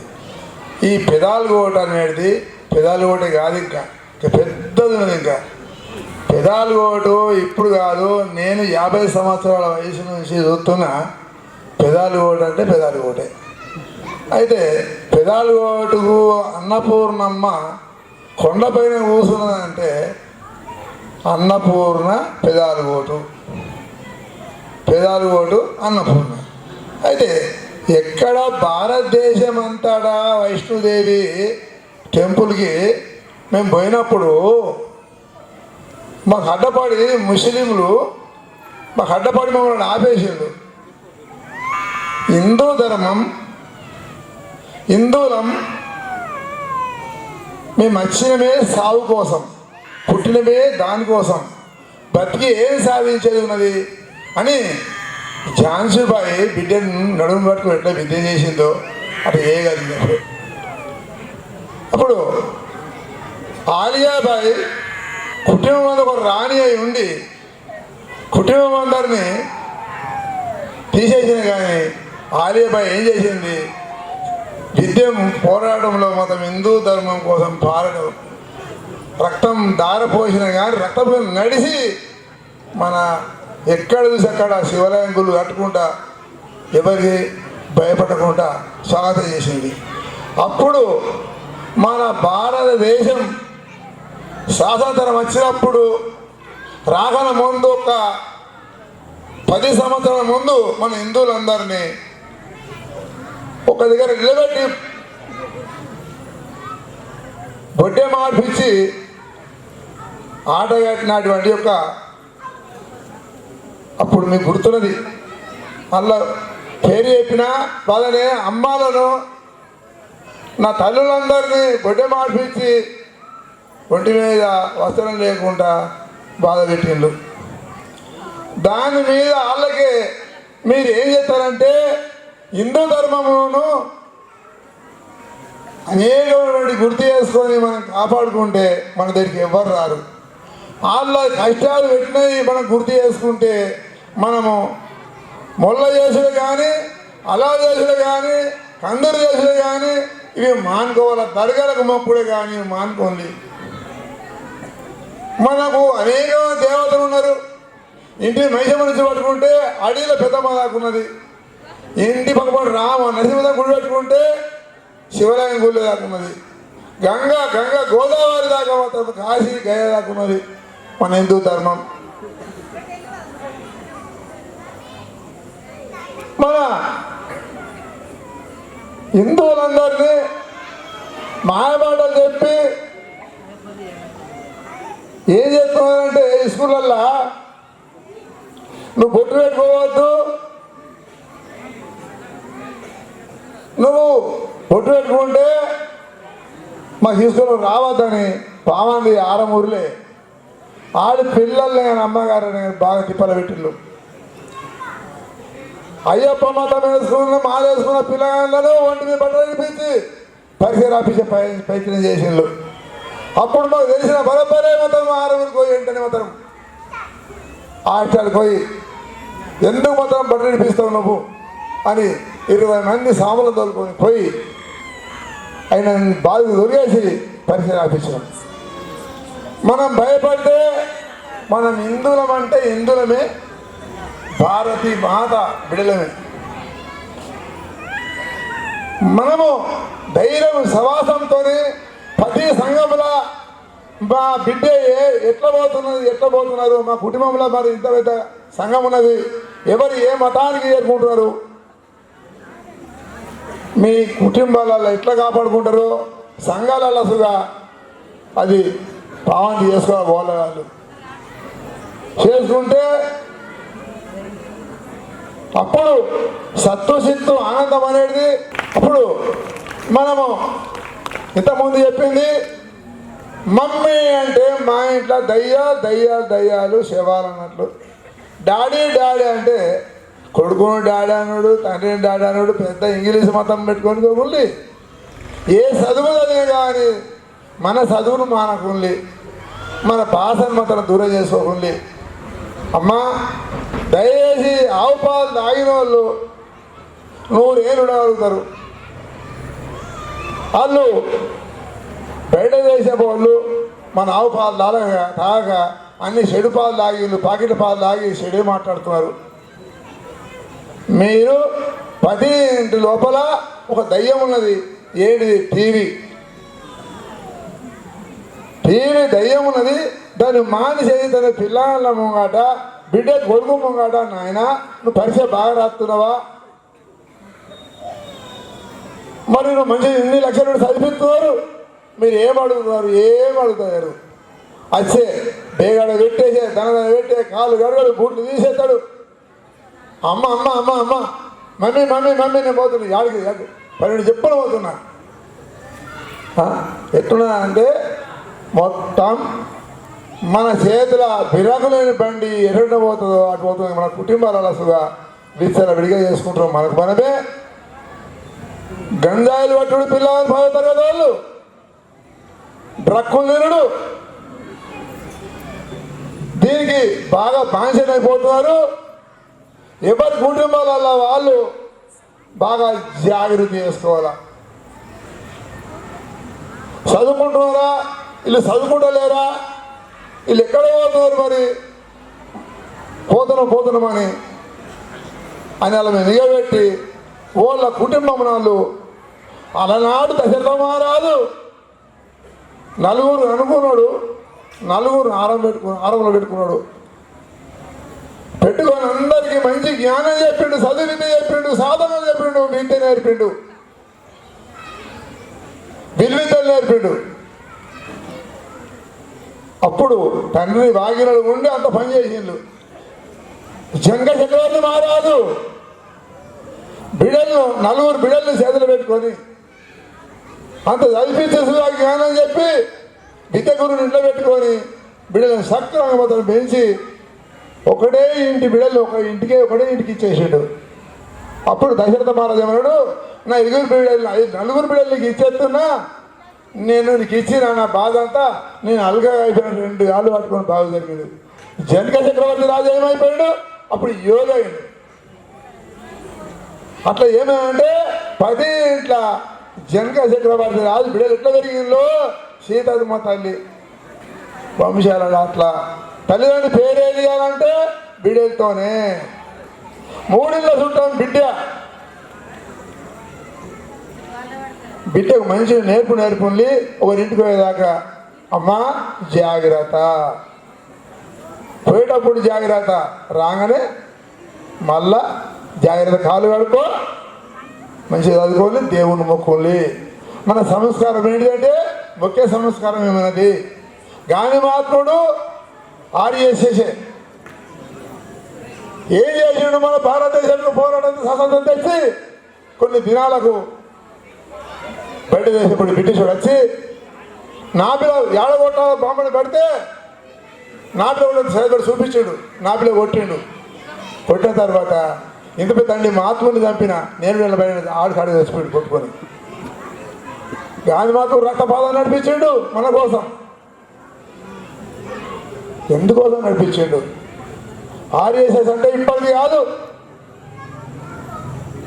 మన స్వాతంత్రం రాకల ముందు ఉన్నది. అప్పుడు రామ మందిరం కట్టాలంటే వేల లక్షల ప్రాణాలు ఓటుతో రామ మందిరం కట్టుడుగా చాలా చేశాడు. అప్పుడు మేము పోయి అక్కడ 11 రోజులు త్యాగం చేస్తే ఎంతో మింటున్నా కానీ వాళ్ళు గుట్కా తినకుండా మేము కూర్చుంటే జాగ్రత్త మూసుకున్న వీళ్ళు అటువంటి బాధ పెట్టినా కానీ కష్టపడితే రామ మందిరం రామచంద్రుడు మన భారతదేశానికే మాత్రమైతే ఒక నిఘంట అయిండు. 10 ఇంట రాముడు ఉన్నాడు. తండ్రి అంటే రాముడు, తల్లి అంటే సీత. రాముడు దూరం లేడు, తల్లి దూరం లేదు. మన ఇల్లే దేవాలయం, మన ఇల్లే దేవాలయం. మన ఇల్లును మాత్రమైతే ఎప్పుడు గేటును పెట్టుకొని తలుపులు వేసుకొని ఎప్పుడు ఉండదు. ఒక తలుపు తెరుండాల. ఎందుకు? మన ధర్మం. గేటు తెరుంటే ఊళ్ళో తిరిగి ఆవు మన ఇంటికి వస్తుంది. అడుగు పెడితే 4 పాదాలు 4 వేదాలు. గోమాత ఎంత కాపాడితే ఆనాడు అమర్నాథ్ యాదవ్ భూమి కోసం ధర్నా చేసిన 40-50 మూతల బెల్లం శాంతి తెచ్చి రోడ్డు మీద పోసి ఓళ్ళు రాకుంటే 3 జీతాలు పెట్టుకొని ధర్నా చేస్తే మొత్తం ఆవుతో ధర్నా చేస్తే 6-3 పోయినా ఇటు ఇందులో కలిసినాయి. 2 గంటలు ధర్నా చేసినాం. నిజామాబాద్ నుంచి డిఎస్ వచ్చి అప్పుడు ఒప్పందం చేసుకుంటే అప్పుడు 4 లారీలు ఆవులను దొరకబట్టిన అదే రోజు దొరికినాయి. నిజామాబాద్ గోశాలకు అప్పయ్యవలసింది. ఇప్పుడు ఆడ ఆవు కాతలేవు. పెదాలు రోడ్డు ఊళ్ళే ఇంటికి 4, 5, 10, 20 ఆవులు ఉన్నాయంటే ఇది అన్నపూర్ణదేవి మహిమ. మీ అందరికీ మీ హృదయంలో ఉన్న దేవుడికి నేను నమస్కారం చేస్తున్నా. మీ దాసుడు ఉంటా, మీ తల్లిని ఆవులు కాపాడుతున్నారంటే ఎక్కడ ఆవులు ఉంటే అక్కడ పోయాలి పడి నాకు ఉన్నది. ఎక్కడ పెద్ద మనుషులు ఉంటే అక్కడ పోయాలి పడుతున్నది. ఎక్కడ మత మార్పిడి జరుగుతాడు పోయి అడిగేది అలవాటు నా దగ్గర ఉన్నది. నిన్న చర్చ పోయిన అడిగాలి ఇంటనే పోతా, అమ్మా నా దగ్గర తక్కువదేంటి గడిపోయిన ఇంటికి, నీకు ఏ రోగం ఉన్నా కానీ నేను వైద్యం అందించేవాడిని. నేనున్నా ఫ్రీ. పక్షమాతం ఉన్నా, షుగర్ ఉన్నా నేను వైద్యం అందిస్తా అని ఒప్పందం చేసి నాయనది ఒక 200 మంది మాత్రం ఇక్కడ. ఇట్లా ముస్లింలు సుధా కురుట్ల, మెట్టిపల్లి, తూర్పుగోదూరు అటు బట్టి ముస్లింలు సుధా ఈ బీమారు తగ్గ చేస్తే వాళ్ళు సుధా తిరుడు తాగుడు తగ్గ చేసి వాళ్ళు దీపాలు పెట్టుకొని డైలీ మొక్కుతారు. ఇది నా ధర్మం. నేను తిరుగుతా. నేను భయపడ్డా. నేను పుట్టినే సాగు కోసం. రేపైనా బయటనే, ఇప్పుడైనా బయటనే. సాగు మాత్రం గ్యారంటీ లేదు. 100 మంది నాకు గుప్పు చుట్టూ ఉన్నా కానీ నా మరణకాలం ఆపేవాడు ఎవ్వరు లేడు. నా రాముడికి కొడుకు తప్పించి. అందుకోసమనే మీరు మీ ఇల్లు మీరు కాపాడుకోండి. మీ సంఘాలలో మీరు పరుచుకోండి. గోమాతలను ఇంటికో గోమాతను ఉంచుకొని గోవులు మేపెట్టాలని ఒక జీతాన్ని పెట్టుకోండి. ఇట్లా జీతాన్ని పెట్టుకుని మంచి ఊరున్నది. పుణ్యాత్తుల ఊరు, ధన్యాత్తుల ఊరు. మీరు ఇంత సభ కూర్చున్నదంటే చిన్న పెళ్ళిళ్ళని ఆనందం అనిపించినారు. మీ ఇల్లు ఆనందం అనిపిస్తున్నది సభ. సరి సభ లేదు. నిశ్చితంగా ఇంటి వాళ్ళే మన హిందూ ధర్మం కాపాడినట్లే.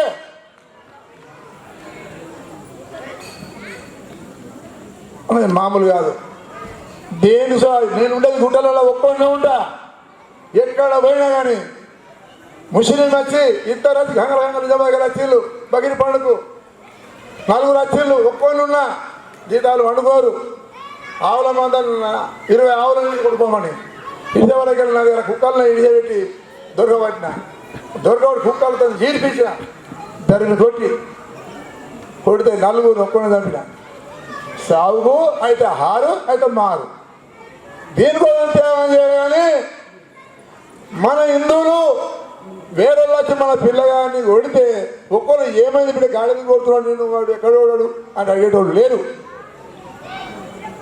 మన హిందూ ధర్మంలో ఉన్న దయ అదే మన సోమర్థనం అంటున్నాం. మన నిజామాల మన హిందూ ధర్మం పిల్లగాన్ని ముస్లిం కొడితే ఒక్కోళ్ళని చూస్తున్నాడు నిలబడి, ఒక్కోళ్ళు అడ్డం పోలేదు. అంతలోకి నేను వేసిన నెమిలిపోతున్నా గురుప్రవేశం అని ఉండని అంటే ఏంటి నాపి ఏం బాబు ఎందుకోసం కొడుతున్నారు? లేదు వాడు మా పిల్లగాడు చేయట్టిండు, వాడు ఒక్కడు కొట్టిండు, మీరు 10 మంది కొడుతున్నారు. ఇద్దరు ఖబర్దార్ దూరందరు అన్న బరబరే ఏంటంటే మాత్రం 10 మంది మొత్తం ముస్లిం బాగా జరిగిండు. పిల్ల రెడ్ వాడు కొడుకు నీళ్ళు అయిపించి రే నాయన అన్నాడు. ఎందుకురా ఏం చేసాడు?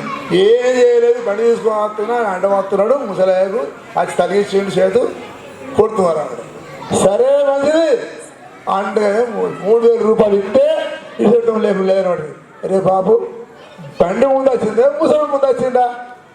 బండికి రాగానే టర్నింగ్ కాడికి ముసలి ముందు వచ్చిండు అన్నిటికి వెళ్ళి అప్పుడు 3000 రూపాయలు మాకైపోయినాయి అని బాబైపోయినాయి. ఎందుకోసం? మనము తప్పులో లేక మనము గట్టిదనములు ఉంటే మనోని దక్కించుకొని ఉపాయం చేసుకోవాలా? మొన్న హైదరాబాద్కి వెళ్ళి 3 అమ్మాయిలను తీసుకెళ్ళి కేరళకు మాయమాటలు చెప్పి ఉద్యోగులతో కొండపోయి అలా మతమాయం చేసిండు. మతమాయం చేస్తే వీళ్ళు ఎంత పోయి లెగినా కానీ దొరకలేరు. అప్పుడు లాడ్జికి వెళ్ళి పిల్లగాళ్ళు బాగా హుషారున్నారు కాబట్టి ఒక అమ్మాయి తప్పించుకొని బయటికి తీసి ఏం చేసిందంటే ఆ పోలీసులు దగ్గరికి ఆ రోడ్డు మీద ఉంటాడు, ఆ టౌన్ మీద ఎంటలో చెప్పుకుంటే ఎంటలో పట్టుకున్నారు. ఆ 3 అమ్మాయిలు వేసి అప్పగించిపోయాడు. ఎందుకోసం అంటే మీ బిడ్డల మీద మీరు కాపాడుకొని, మీరంతా నా తల్లులే, మీరే భారత మాతలు, మీరే సర్వదేవతలు. అమ్మా మీకు ఇంత మీరు నిగబెట్టుంది అమ్మా వెనకని ఎందరు కాలం లోపల ఏం చేస్తుంది? కొడలు లేనిది, గుడిపె లేనిది, కొంకి లేనిది మన వ్యవసాయం. నేను పెద్ద వ్యవసాయాన్ని నేను ఒక వ్యవసాయం చేసి బయట వెళ్ళినోనే.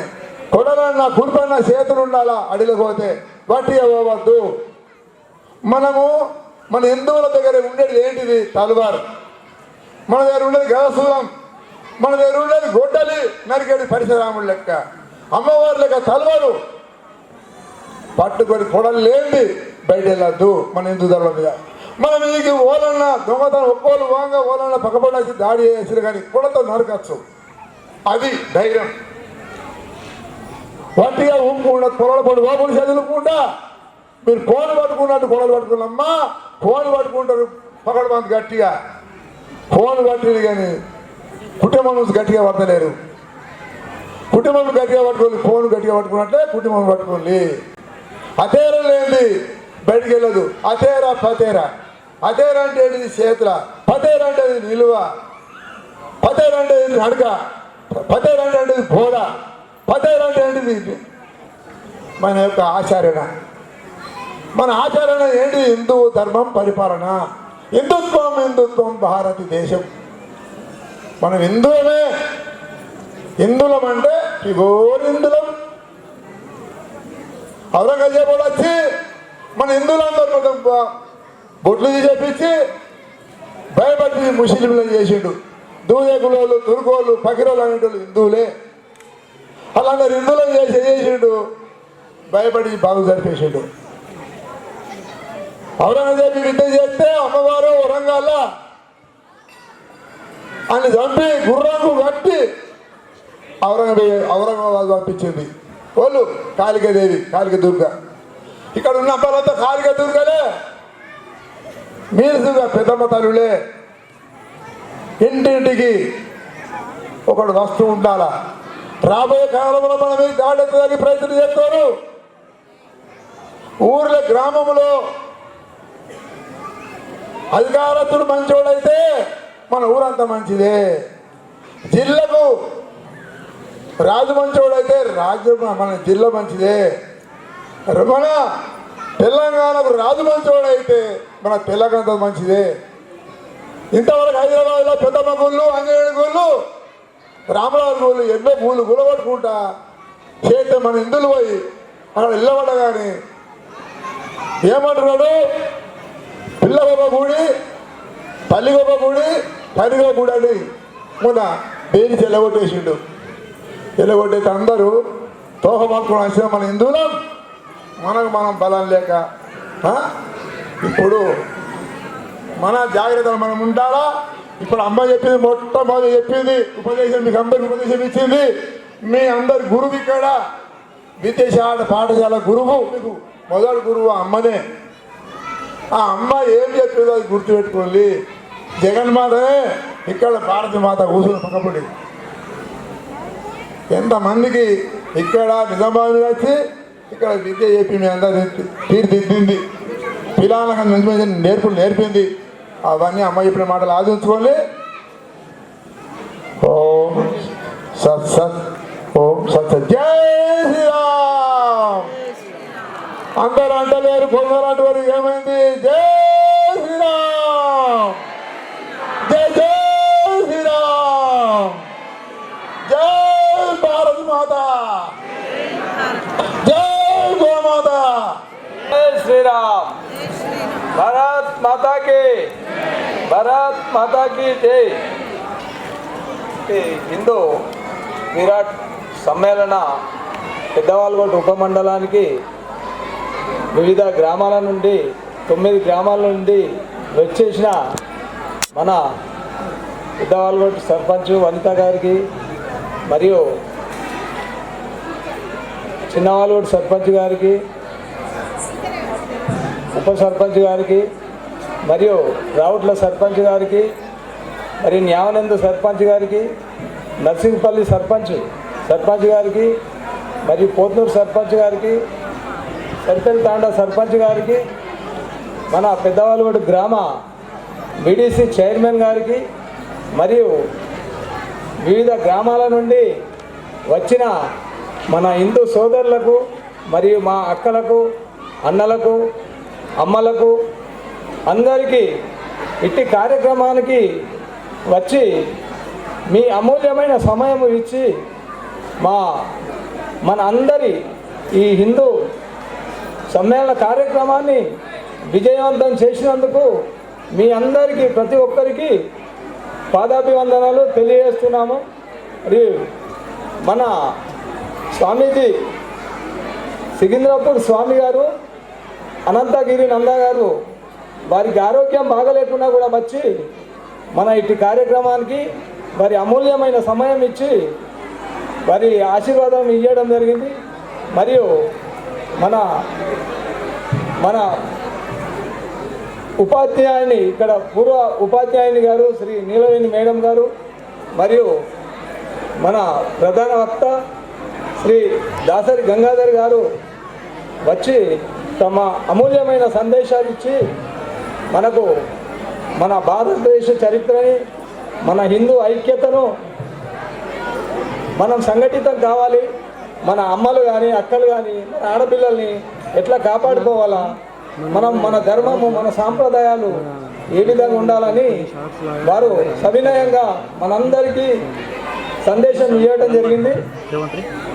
మరియు ఇట్టి కార్యక్రమానికి ధన రూపేణ, వస్తు రూపేణ ప్రతి ఒక్కరూ సహకరించిన దాతలకు, మరియు పెద్దవాళ్ళలో సహకరించిన బూత్ సభ్యులకు, గ్రామ సభ్యులకు, వివిధ గ్రామాల యువకులకు, మరియు మా మీడియా మిత్రులకు, ఇంకా మా కోసం రక్షణ కోసం వచ్చిన పోలీస్ సోదరులకు, మరియు అందరికీ అమ్మలకు, అక్కలకు పేరు పేరున ధన్యవాదాలు తెలుపుతూ, ఏమన్నా పొరపాట్లు ఉంటే క్షమించాలి.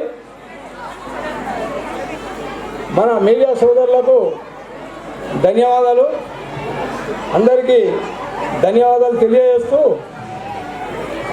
ఇట్టి మీరందరూ భోజనాలు చేసి తమ తమ ఇళ్లకు క్షేమంగా చేరగలరని మీ అందరిపై ఆ శ్రీరాముని కృప ఆయన దయలతోని అందరూ ఉన్నతంగా ఎదగాలని కోరుకుంటూ భారత్ మాతాకి జై శ్రీరామ్ వందే వందే. ఓం మంగళమంగళం మానియే గుణాత్మనే సర్వలోక శరణ్యాయ శక్రవదనుజాయ మంగళం వేదంతశ్యామలమూర్తాయ పుణ్యశోకాయ మంగళం. హరి ఓం గురుమూర్తి హరి ఓం మంగళం. ఓం భారతీ మాతాయ మంగళం అన్నపూర్ణాయ మంగళం. ఓం సభకు వందనం.